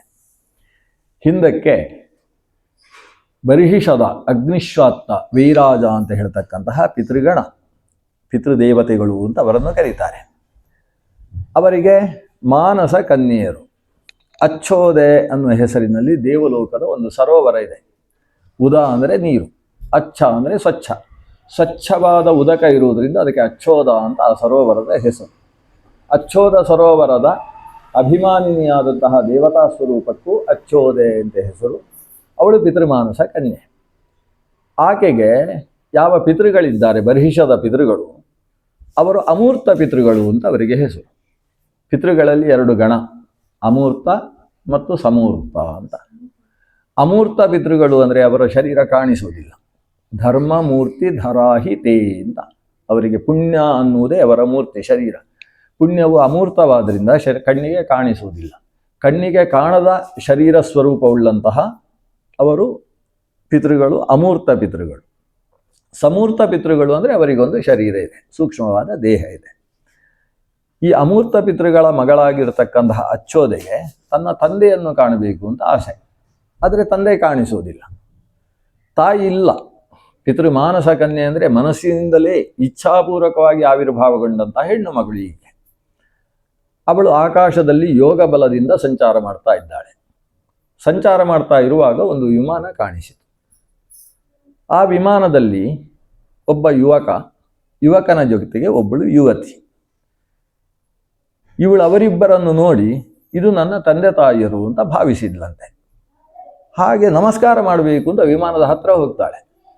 ಹಾಗೆ ಹೋಗ್ತಾ ಇದ್ದ ಹಾಗೆ ಆಕಾಶದಿಂದ ಜಾರುವುದಕ್ಕೆ ಪ್ರಾರಂಭವಾಯಿತು. ಅವಳ ಯೋಗ ಶಕ್ತಿ ಕ್ಷೀಣವಾಗಿ ಹೋಯಿತು. ಯೋಗ ಶಕ್ತಿ ಕ್ಷೀಣವಾಗುವುದಕ್ಕೆ, ಯೋಗ ಶಕ್ತಿ ಇದ್ದರೆ ಆಕಾಶದಲ್ಲಿ ಸಂಚರಿಸುವುದಕ್ಕೆ ಸಾಧ್ಯವಾಗ್ತದೆ. ಯೋಗ ಶಕ್ತಿ ಕ್ಷೀಣವಾಗುವುದಕ್ಕೆ ಕಾರಣ ಮಾಡತಕ್ಕಂತಹ ಅಪಚಾರಗಳು. ಆಕೆ ಇವರನ್ನು ತಂದೆ ತಾಯಿ ಅಂತ ಭಾವಿಸಿದ್ದೇ ತಪ್ಪಾಗಿ ಹೋಯ್ತಂತೆ. ಈ ತಪ್ಪಿನ ಕಾರಣದಿಂದ ಆಕೆಯ ಯೋಗ ಶಕ್ತಿ ಕ್ಷೀಣವಾಯಿತು. ಅವರನ್ನು ತಂದೆ ತಾಯಿ ಅಂತ ಭಾವಿಸಿದ್ದು ಯಾರದು? ಅದರಲ್ಲಿದ್ದದ್ದು ವಸ್ತುತಃ ಗಂಡ ಹೆಂಡತಿ ಇದ್ದದ್ದಲ್ಲ. ಅಮಾವಸು ಅಂತ ಹೇಳೋ ಒಬ್ಬ ರಾಜ ಇದ್ದ. ಆ ರಾಜನ ಪತ್ನಿ ಜೊತೆಗಿದ್ದದ್ದಲ್ಲ, ಒಬ್ಬಳು ಅಪ್ಸರ ಸ್ತ್ರೀ. ಅವಳಿಗೆ ಅದ್ರಿಕಾ ಅಂತ ಹೆಸರು. ಅದ್ರಿಕಾ ಅಂತ ಹೇಳುವ ಅಪ್ಸರ ಸ್ತ್ರೀ ಮತ್ತು ಅಮಾವಸು, ಅವನನ್ನು ಉಪರಿಚರವಸು ಅಂತ ಆ ಕಾಲದಲ್ಲಿ ಕರೀತಾ ಇದ್ದರು. ಯಾಕೆ ಉಪರಿಚರವಸು ಅಂತ ಕರೀತಾ ಇದ್ದದ್ದು? ಆಗ ವಿಮಾನ ಎಲ್ಲರ ಹತ್ರ ಇರಲಿಲ್ಲ. ಈಗ ಹಾಗಲ್ಲ. ನಮ್ಮ ಕೋಲಾರದಿಂದ ಶುರು ಮಾಡಿ ಎವರೆಸ್ಟ್ ತನಕ ಹೋಗುವಷ್ಟು ವಿಮಾನಗಳು ಉಂಟಿಲ್ಲ. ಆದರೆ ಆ ಕಾಲದಲ್ಲಿ ಎಲ್ಲರಲ್ಲೂ ವಿಮಾನ ಇರಲಿಲ್ಲ. ಒಂದು ಅಪರೂಪಕ್ಕೆ ಒಂದು 3 ಜನರಲ್ಲಿ ವಿಮಾನ ಇತ್ತು. ಅವರ ಹೆಸರು ಬಹಳ ಪ್ರಸಿದ್ಧ ಪುರಾಣ ಸಾಹಿತ್ಯದಲ್ಲಿ. ಅಂತಹ ವಿಮಾನ ಇದ್ದವರಲ್ಲಿ ಒಬ್ಬ ಅಂತ ಹೇಳಿದರೆ ಈ ವಸು. ಇವನಿಗೆ ಅಮಾವಸು ಅಂತ ಹೆಸರು, ಭಾರತ ದೇಶದ ಶ್ರೇಷ್ಠ ರಾಜ. ಅವ ವಿಮಾನದಲ್ಲಿ ಸಂಚಾರ ಮಾಡ್ತಾ ಇದ್ದ ಅಂತ ಹೇಳಿ ಅವನನ್ನು ಉಪರಿಚರ ಅಂತ ಕರೀತಾ ಇದ್ರು. ಉಪರಿ ಅಂದರೆ ಆಕಾಶದಲ್ಲಿ, ಚರ ಅಂದರೆ ಸಂಚರಿಸುವವ ಅಂತ ಅರ್ಥ. ವಿಮಾನದಲ್ಲಿ ಸಂಚರಿಸತಕ್ಕಂತಹ ರಾಜ ಅಮಾವಸು ರಾಜ. ಅವನ ಜೊತೆಗಿದ್ದದ್ದು ಅದ್ರಿಕಾ ಅಂತ ಹೇಳ್ತಕ್ಕಂತಹ ಒಬ್ಬಳು ಅಪ್ಸರ ಸ್ತ್ರೀ. ವಿಮಾನದಲ್ಲಿ ಆತ ಸಂಚಾರ ಮಾಡ್ತಾ ಇರುವುದನ್ನು ನೋಡಿದಂತಹ ಈ ಅಚ್ಚೋದೆ ನನ್ನ ತಂದೆ ತಾಯಿ ಅಂತ ತಪ್ಪು ತಿಳಿದುಕೊಂಡು, ನಿಜವಾಗಿ ಅವಳ ತಂದೆ ತಾಯಿ ಕಾಣಿಸುವಂತಹ ಸ್ವರೂಪವುಳ್ಳವರೇ ಅಲ್ಲ ಅಲ್ವಾ. ಆದ್ರಿಂದ ಇವರನ್ನು ತಂದೆ ತಾಯಿ ಅಂತ ತಿಳಿದದ್ರಿಂದ ಆ ಮಾನಸ ವ್ಯಭಿಚಾರ ಅಂತ ಇದನ್ನು ಶಾಸ್ತ್ರದಲ್ಲಿ ಕರೀತಾರೆ. ಈ ಕಾರಣದಿಂದ ಆಕೆ ಆಕಾಶದಿಂದ ಯೋಗ ಭ್ರಷ್ಟಳಾಗಿ ಬೀಳುವುದಕ್ಕೆ ಪ್ರಾರಂಭವಾಗ್ತಾಳೆ. ಆ ಹೊತ್ತಿಗೆ ರಕ್ಷಿಸಿ ತ್ರಾಹಿಮಾಂ ತ್ರಾಹಿಮಾಂ ಅಂತ ಆಕೆ ಬೇಡಿಕೊಳ್ತಾಳೆ. ಆಕಾಶದಲ್ಲಿ ಅವಳ ಶಬ್ದ ಕೇಳಿದಾಗ ಒಂದು ಶಬ್ದ ಮತ್ತೊಂದು ಪ್ರತಿಶಬ್ದವಾಗಿ ಬಂತು. ತಿಷ್ಠ, ನಿಲ್ಲು ಅಂತ ಒಂದು ಶಬ್ದ ಬಂತು. ಎಲ್ಲಿಂದ ಬಂತು ಅಂತ ತಿಷ್ಠ ಅಂತ ಕೇಳಿದ್ದೇ ತಡ ಬೀಳ್ತಾ ಇದ್ದವಳು ಅಲ್ಲಿ ನಿಂತು ಬಿಟ್ಲು. ಎಲ್ಲಿಂದ ಬಂತು ಅಂತ ಅತ್ತಿತ್ತ ನೋಡ್ತಾಳೆ. ಯಾವುದೋ ಪುಟ್ಟ 2 ಅಂಗುಷ್ಟದಷ್ಟೇ ಪರಿಮಾಣದ 2 ವಿಮಾನ ಕಾಣಿಸಿತಂತೆ. ನಮ್ಮ ದೀಪಾವಳಿಯ ಹೊತ್ತಿಗೆ ಕೆಲವು ಕೀಟಗಳು ಓಡಾಡ್ತಾ ಇರ್ತಾರೆ, ಆ ರೀತಿಯ ಕೀಟಗಳ ಹಾಗೆ 2 ವಿಮಾನ ಕಾಣಿಸಿತು. ವಿಮಾನದ ಒಳಗೆ ಏನೋ ಇದೆ, ಅಲ್ಲಿಂದ ಶಬ್ದ ಕೇಳಿಸುವುದು ಅಂತ ಅರ್ಥ ಆಯಿತು. ವಿಮಾನದ ಒಳಗೆ ನೋಡ್ತಾಳೆ, ಏನೂ ಕಾಣಿಸುವುದಿಲ್ಲ, ಆದರೆ ಅಲ್ಲಿಂದ ಶಬ್ದ ಕೇಳಿಸ್ತದೆ. ಮಗಳೇ, ಪುತ್ರಿಕೆ ಅಂತ ಒಂದು ಶಬ್ದ ಕೇಳಿಸ್ತದೆ. ಹಾಗಾದರೆ ನನ್ನನ್ನು ಮಗಳೇ ಅಂತ ಹೇಳುವವರು ಇದ್ದಾರೆ ಅದರಲ್ಲಿ ಅಂತ ಅಲ್ಲಿಗೆ ಕೈ ಮುಗಿತಾಳೆ ಅವಳು. ಅಲ್ಲಿಂದ ಶಬ್ದ ಕೇಳಿಸ್ತದೆ, ಆದರೆ ವ್ಯಕ್ತಿ ಕಾಣಿಸುವುದಿಲ್ಲ. ಅಲ್ಲಿಂದ ಶಬ್ದ ಏನು ಕೇಳಿಸ್ತದೆ? ಮಗಳೇ, ತಪ್ಪು ತಿಳಿದಿ, ಯಾರನ್ನು ತಂದೆ ಅಂತ ತಿಳಿಬೇಕು ಅವರನ್ನು ತಂದೆ ಅಂತ ತಿಳಿಬೇಕು. ಮತ್ತೊಬ್ಬರನ್ನು ತಪ್ಪಾಗಿ ತಂದೆ ತಾಯಿ ಅಂತ ತಿಳಿಯುವಂಥದ್ದು ದೇವತ್ವಕ್ಕೆ ಮಾಡುವ ಅಪಚಾರ. ದೇವ ಶರೀರವನ್ನು ಹೊಂದಿದಂತಹ ನೀನು ಈ ತಪ್ಪಾದ ಮಾನಸ ತಿಳುವಳಿಕೆಯ ಕಾರಣದಿಂದಾಗಿ ಯೋಗಭ್ರಷ್ಟಳಾಗಿ ಬೀಳ್ತಾ ಇದ್ದಿ. ಇದರ ಪರಿಣಾಮ ಏನು ಗೊತ್ತೋ? ಮನುಷ್ಯಳಾಗಿ ಭೂಮಿಯಲ್ಲಿ ಜೀವನ ನೀನು ಅನುಸರಿಸಬೇಕು. ಯಾಕೆಂತೇಳಿದರೆ, ಮನುಷ್ಯ ತಪ್ಪು ಮಾಡಿದರೆ ಅವನು ಸತ್ತು ಮುಂದಿನ ಜನ್ಮದಲ್ಲಿ ಅನುಭವಿಸ್ತಾನೆ. ದೇವತೆಗಳು ತಪ್ಪು ಮಾಡಿದರೆ ಅದೇ ಶರೀರದಲ್ಲಿ ಅನುಭವಿಸ್ತಾರೆ. ಆದ್ದರಿಂದ ನೀನು ಈಗಾಗಲೇ ಬಿದ್ದಿದ್ದಿ. ಬಿದ್ದವಳು ಈ ಜನ್ಮದಲ್ಲಿ ಮಾತ್ರ ಅನುಭವಿಸುವುದಲ್ಲ. ಈಗ ಯಾಕಂದರೆ ಬೀಳುವುದನ್ನು ನಿಲ್ಲಿಸಿದ್ದೇವೆ ನಾವು. ಇನ್ನು ಮುಂದಿನ ಜನ್ಮದಲ್ಲಿ ಇದನ್ನು ಅನುಭವಿಸುವಂತಹ ಯೋಗ ನಿನಗೆ ಬಂದಿದೆ. ನೀನು ಭೂಮಿಯಲ್ಲಿ ಮನುಷ್ಯಳಾಗಿ ಹುಟ್ಟಬೇಕಾಗ್ತದೆ. ಇವಳು ಕಣ್ಣಲ್ಲಿ ನೀರು ಹಾಕ್ಕೊಳ್ತಾಳೆ. ನೀವು ಯಾರು ನನ್ನ ತಂದೆ ಅಂತ ಕೇಳ್ತಾಳೆ. ಆವಾಗ ಅವರು ಧರ್ಮಮೂರ್ತಿ ಧರರಾಗಿ, ದೇವತೆಗಳ ಮಕ್ಕಳಾಗಿ ಆವಿರ್ಭವಿಸಿದವರು ನಾವು. ದೇವತೆಗಳ ಮಕ್ಕಳಾಗಿ ಹುಟ್ಟಿದಂತಹ ನಮ್ಮನ್ನು ದೇವತೆಗಳು ಅಪ್ಪ ಅಂತ ಕರೆದ್ರಂತೆ ಒಂದು ಸಲ. ಅದಕ್ಕೋಸ್ಕರ ಅವರು ಪಿತೃದೇವತೆಗಳಾದ್ರಂತೆ. ದೇವತೆಗಳ ಮಕ್ಕಳನ್ನು ದೇವತೆಗಳು ಮಕ್ಕಳೇ ಅಂತ ಕರಿಬೇಕಲ್ವ. ಆ ಮಕ್ಕಳು ಅಪ್ಪಂದಿರಾದ್ರಂತೆ ದೇವತೆಗಳಿಗೆ. ಅದೊಂದು ದೊಡ್ಡ ಕಥೆ. ಸಂಕ್ಷೇಪವಾಗಿ ಹೇಳುವುದಾದರೆ, ಈ ಏನಾಯಿತು, ದೇವತೆಗಳು ಒಂದು ಸಲ ಚತುರ್ಮುಖ ಬ್ರಹ್ಮನಿಂದ ಶಾಪಗ್ರಸ್ತರಾದರು. ನೀವು ತಪ್ಪು ಮಾಡ್ತಾ ಇದ್ದೀರಿ ಅಂತ ದೇವತೆಗಳ ಹತ್ರ, ನಿಮ್ಮ ಜ್ಞಾನವೆಲ್ಲವೂ ಕೂಡ ಹೋಗಿಬಿಡಲಿ ಅಂತ ಶಾಪ ಕೊಟ್ಟಂತೆ. ದೇವತೆಗಳೆಲ್ಲ ಆವಾಗ ನಮಗೆ ಜ್ಞಾನ ಮತ್ತೆ ಬರುವುದಕ್ಕೆ ಏನು ಮಾಡಬೇಕು ಅಂತ ಕೇಳಿದರು. ನಿಮ್ಮ ಮಕ್ಕಳು ಚೆನ್ನಾಗಿ ಓದಿದ್ದಾರೆ, ಅವರಿಗೆ ಜ್ಞಾನ ಎಲ್ಲ ಇದೆ, ಮಕ್ಕಳ ಹತ್ರ ಹೋಗಿ ಪಾಠ ಕೇಳಿ ಅಂತ ಹೇಳಿದರು ಇವರು. ಈ ದೇವತೆಗಳೆಲ್ಲ ಮಕ್ಕಳ ಹತ್ರ ಬಂದರು. ಮಕ್ಕಳು ಇವರಿಗೆ ಕೆಲವು ಪ್ರಾಯಶ್ಚಿತ್ತಗಳನ್ನೆಲ್ಲ ವಿಧಾನ ಮಾಡಿ ಒಂದು ಅಶ್ವತ್ಥದ ಮರದ ಕಟ್ಟೆಯಲ್ಲಿ ತಾವು ಕೂತುಕೊಂಡು ಕಾಲ ಮೇಲೆ ಕಾಲ ಹಾಕ್ಕೊಂಡು ಎಲ್ಲ ಕೂತ್ಕೊಳ್ಳಿ ಅಂತ ಹೇಳಿದರು. ಹೀಗೆ ಇವರು ಮಕ್ಕಳೆಲ್ಲ ಮೇಲೆ ಕೊಡುವುದು, ಅಪ್ಪಂದಿರನ್ನೆಲ್ಲ ಕೆಳಗೆ ಕೂತ್ಕೊಳ್ಳಿ ಅಂತ ಹೇಳಿದರು. ಸ್ವಲ್ಪ ಎಲ್ರಿಗೂ ಬೇಸರ ಆಯಿತು. ನಮ್ಮ ಮಕ್ಕಳು ಮೇಲೆ ಕೂತು ಪಾಠ ಹೇಳ್ತಾರೆ, ನಾವು ಕೆಳಗೆ ಕೊಡೋದು ಸರಿ, ನಮ್ಮ ಹಣೆ ಬರ ಅಂತೇಳಿ ಕೂತರು ಅವರು. ಕೂತಾಗ ಇವರು ಶುರು ಮಾಡಬೇಕಲ್ಲ, ನಿಮಗೆಲ್ಲ ನಮಸ್ಕಾರ ಮಾಡ್ತೇನೆ ಅಂತ ಹೇಳಬೇಕು. ಹಾಗೆ ಹೇಳಲಿಲ್ಲ ಈ ಮಗ. ಶಿಶುರಾಂಗಿರಸ ಕವಿ ಪುತ್ರಕಾಯಿತಿ ಹೋವಾಚ ಜ್ಞಾನೇನ ಪರಿಗೃಹ್ಯತ ಅಂತ. ಅವರಿಗೆ ಇವರೇನು ಶುರು ಮಾಡಿದ, ಮಕ್ಕಳೇ ಅಂತ ಶುರು ಮಾಡಿದ್ರು ಅಪ್ಪಂದಿರನ್ನು ಕುರಿತು. ಇವರಿಗೆ ಇನ್ನಷ್ಟು ನೀವೇನು ಭಾಷೆ ಹರ್ಟ್ ಅಲ್ವಾ, ಹರ್ಟ್ ಆಯ್ತು ಅವರಿಗೆ. ಮನಸ್ಸಿಗೆ ಖೇದವಾಯಿತಂತೆ. ನಮ್ಮನ್ನೇ ಮಕ್ಕಳೇ ಅಂತ ಕರೀತಾರೆ, ನಮ್ಮ ಮಕ್ಕಳು ಇವರು ಅಂತ. ಆದರೂ ಏನು ಮಾಡುವುದು, ಕೂತರು. ಅಷ್ಟು ಇಷ್ಟ ಆಗಲಿಲ್ಲ. ಅವರು ಹೇಳಿದ್ದ ಆಮೇಲೆ ಸರಿಯಾಗಿ ತಲೆಗೂ ಹೋಗಲಿಲ್ಲ. ಆದರೆ ಇವರು ಹೇಳುವ ವಿಷಯಗಳನ್ನು ಕೇಳಿದಾಗ ತಮ್ಮದು ಹಿಂದಿದ್ದೆಲ್ಲ ಮರೆತು ಹೋದ್ರಂತೆ. ಅಷ್ಟು ಚೆನ್ನಾಗಿ ವಿಚಾರಗಳನ್ನು ಹೇಳುತ್ತಾರೆ. ಹೇಳಿದಂತಹ ವಿಷಯಗಳು ತಮಗೆ ಮರೆತು ಹೋಗಿದೆ, ಜ್ಞಾನ ಇಲ್ಲ, ಒಂದು ರೀತಿಯ ಅಜ್ಞಾನ ಗಾಢಾಂಧಕಾರದಲ್ಲಿದ್ದಾರೆ. ಇವರು ಕೊಟ್ಟದ್ದೆಲ್ಲ ಅಮೃತ ಅಂತ ಅನಿಸ್ತಾ ಇದೆ. ಮಕ್ಕಳು ಹೇಳಿದ್ದನ್ನೆಲ್ಲ ಶರೀರವನ್ನೆಲ್ಲ ಕಿವಿಯಾಗಿಸಿಕೊಂಡು ಸಹಸ್ರಾಕ್ಷರಾದರು. ಹೇಗೆ ಇವರ ದೇವೇಂದ್ರ ಮೈಯೆಲ್ಲ ಕಣ್ಣು ಹಾಗೆ ಇವರೆಲ್ಲರೂ ಮೈಯೆಲ್ಲ ಕಿವಿಯಾಗಿಸಿಕೊಂಡು ಕೇಳಿದ್ರಂತೆ. ಕೇಳಿದ ಮೇಲೆ ಮತ್ತೆ ಮಕ್ಕಳೇ ಅರ್ಥ ಆಯ್ತಾ ಅಂತ ಕೇಳಿದ್ರು ಇವರು. ಇವಾಗ ಮತ್ತೆ ನೆನಪಾಯಿತು, ಆಗಲೂ ಮಕ್ಕಳೇ ಅಂತ ಹೇಳಿದ್ರು, ಈಗಲೂ ಮಕ್ಕಳೇ ಅಂತ ಹೇಳ್ತಾ ಇದ್ದಾರೆ. ಸರಿ ಅಂತ ಇವರು ನಮಸ್ಕಾರ ಮಾಡಲಿಲ್ಲ ಅಂತೆ ಮಕ್ಕಳಿಗೆ. ಅಪ್ಪಂದಿರು ಎದ್ದು ಸೀದಾ ಚತುರ್ಮುಖನ ಹತ್ರ ದೂರ ಹೇಳುವುದಕ್ಕೆ ಹೋದರು. ಮಕ್ಕಳ ಹತ್ರ ಏನೂ ಆಕ್ಷೇಪವೂ ಇಲ್ಲ, ಸೀದಾ ಚತುರ್ಮುಖನ ಹತ್ರ ಹೋದರು. ತುಂಬ ಚೆನ್ನಾಗಿ ಹೇಳಿದರು ಮಕ್ಕಳು ನಮ್ಮನ್ನು ಕುರಿತು. ನಾವು ಉದ್ಧತರಾದೆವು ಮಕ್ಕಳಿಂದ, ನಿಜವಾಗಿಯೂ ಅವರು ಮಕ್ಕಳು ಹೌದು ನಮ್ಮದು, ಆದರೆ ನಮ್ಮನ್ನು ಮಕ್ಕಳೇ ಅಂತ ಹೇಳಿದ್ದಾರೆ, ಅದೊಂದು ಮಾತ್ರ ಮನಸ್ಸಿಗೆ ಬೇಸರವಾಗ್ತಾ ಇದೆ. ಆಗ ಚತುರ್ಮುಖ ಹೇಳಿದ, ಅವರು ಹೇಳಿದ್ರಲ್ಲಿ ಏನು ತಪ್ಪಿದೆ? ಯಾವತ್ತೂ ಮಕ್ಕಳು ದೊಡ್ಡವರು ಅನ್ನೋ ವ್ಯವಸ್ಥೆ ಇರುವುದೇ ಜ್ಞಾನದ ಮೂಲಕವಾಗಿ. ಯಾವಾಗ ನೀವು ಜ್ಞಾನವನ್ನು ಕಳೆದುಕೊಂಡು ಅವರಿಂದ ಜ್ಞಾನವನ್ನು ಪಡೆಯುವಂತಹ ಸ್ಥಿತಿ ಬಂತು, ಆವಾಗ ನೀವು ಮಕ್ಕಳಾದ್ರಿ, ಅವರು ನಿಮಗೆ ಪಿತೃಗಳಾದರು. ಜ್ಞಾನವನ್ನು ಕೊಡುವವರಿಗೆ, ಬ್ರಹ್ಮೋಪದೇಶ ಕೊಡುವವರಿಗಲ್ವ ಪಿತೃ ಅಂತ ಹೆಸರು. ಆದ್ದರಿಂದ ಬ್ರಹ್ಮೋಪದೇಶವನ್ನು ಕೊಟ್ಟಂತಹ ಅವರು ನಿಮ್ಮ ಪಿತೃಗಳು. ಆದರೆ ಅವರ ವ್ಯಕ್ತಿತ್ವ ಸಾಮಾನ್ಯ ಅಲ್ಲ, ನಿಮಗೆ ಮಾತ್ರ ಅವರು ಪಿತೃಗಳಲ್ಲ, ಲೋಕಕ್ಕೆ ಅವರು ಪಿತೃಗಳಾಗಲಿ ಅಂತ ಚತುರ್ಮುಖ ಅನುಗ್ರಹ ಮಾಡಿದಂತೆ. ಆ ಅನುಗ್ರಹವನ್ನು ಪಡೆದಂತಹ ಲೋಕದ ಪಿತೃದೇವತೆಗಳಲ್ಲಿ ನಾವು ಅಂತೇಳಿದರೆ ಈ ಅಚ್ಚೋದೆಗೆ ಹೇಳ್ತಾ ಇದ್ದಾರೆ, ನಾವು ಪಿತೃಗಳು. ಈ ಗಣದ ಮಾನಸ ಕನ್ಯೆಯಾಗಿ ನೀನು ಆವಿರ್ಭವಿಸಿದ್ದಿ. ಇವತ್ತು ಭೂಮಿಯಲ್ಲಿ ಒಂದು ಮಗುವಾಗಿ ಹುಟ್ಟಬೇಕು, ಮಗಳಾಗಿ ಹುಟ್ಟಬೇಕು. ಹೇಗೆ ಹುಟ್ಟಬೇಕು? ನೀನು ಯಾವ ಅಪ್ಪನನ್ನು ಅಪ್ಪ ಅಲ್ಲದೆ ಇದ್ದವನನ್ನು ಅಪ್ಪ ಅಂತ ತಿಳ್ಕೊಂಡಿದ್ದೀಯೋ ಅವನಿಗೆ ಮಗಳಾಗಿ ಹುಟ್ಟಬೇಕಾಗ್ತದೆ. ಯಾವ ಅಮ್ಮ ಅಲ್ಲದೆ ಇದ್ದವಳನ್ನು, ಬರೀ ಅಮ್ಮ ಅಲ್ಲದೆ ಇದ್ದವಳು ಮಾತ್ರ ಅಲ್ಲ, ಅಪ್ಪನ ಹೆಂಡತಿ ಅಲ್ಲದೆ ಇದ್ದವಳನ್ನು, ಅವಳು ಅದ್ರಿಕೆ ಅಂತೇಳಿ ಒಬ್ಬ ಅಪ್ಸರ ಸ್ತ್ರೀ, ಅಮಾವಾಸ್ಯನ ಹೆಂಡತಿ ಏನೂ ಅಲ್ಲ. ಹಾಗಾದರೆ ಯಾರನ್ನು ನೀನು ಅಮ್ಮ ಅಂತ ತಿಳಿದಿದ್ದೀಯೋ ಅವಳೇ ನಿನ್ನ ತಾಯಿಯಾಗಬೇಕು. ಆ ರೀತಿಯಲ್ಲಿ ಲೋಕದಲ್ಲಿ ಮಗಳಾಗಿ ಹುಟ್ಟು. ಇವಳ ಕಣ್ಣಲ್ಲಿ ಧಾರಾಕಾರ ನೀರು ಸುರಿಯುತ್ತೆ, ಯಾಕಂದರೆ ದೇವತೆಗಳು ಭೂಮಿಯ ವಾಸನೆಯನ್ನು ಇಷ್ಟಪಡುವುದಿಲ್ಲ ಅಂತೆ. ಆವಾಗ ಆ ಪಿತೃಗಳು ಸಮಾಧಾನ ಮಾಡ್ತಾರೆ, ಮಗಳೇ ಭೂಮಿಯಲ್ಲಿ ಹುಟ್ಟು, ಭೂಮಿಯಲ್ಲಿ ನಿನಗೆ ಭಾರಿ ಶ್ರೇಯಸ್ಸಾಗ್ತದೆ. ನಿನ್ನ ಹೊಟ್ಟೆಯಲ್ಲಿ ಭಗವಂತ ಆವಿರ್ಭವಿಸ್ತಾನೆ. ಲೋಕದಲ್ಲಿ ವೇದಗಳನ್ನು, ವೇದಾಂಗಗಳನ್ನು, ವೇದಾಂತಗಳನ್ನೆಲ್ಲ ಮತ್ತೆ ಸ್ಥಿರೀಕರಿಸತಕ್ಕಂತಹ ಜ್ಞಾನ ಭಾಸ್ಕರ ನಿನ್ನ ಉದರದಲ್ಲಿ ಆವಿರ್ಭವಿಸ್ತಾನೆ. ಅಂತಹ ದೊಡ್ಡ ಅದೃಷ್ಟ ನಿನಗಿದೆ. ಆಮೇಲೆ ಅದೇ ಭಗವಂತನಿಂದ ಶುಕನ ಜೊತೆಗೆ ಕೃತ್ವಿ ಮೊದಲಾದಂತಹ ಹೆಣ್ಣು ಮಕ್ಕಳ ಆವಿರ್ಭಾವ ಆಗ್ತದೆ ಅಂತ ಇಷ್ಟೆಲ್ಲ ಭಗವಂತ ಆದೇಶ ಈ ಪಿತೃಗಳು ಅನುಗ್ರಹಿಸಿದರು. ಅದರ ಫಲವಾಗಿ ಅಚ್ಚೋದೆ ಮುಂದೆ ಆವಿರ್ಭವಿಸ್ತಾಳೆ. ಅದು ಹೇಗೆ? ಅಮಾವಾಸ್ಯುವಿನ ಶಕ್ತಿಯಿಂದ ಮೀನಿನ ಹೊಟ್ಟೆಯಲ್ಲಿ ಆವಿರ್ಭವಿಸ್ತಾಳೆ. ಆ ಮೀನು ಯಾರು?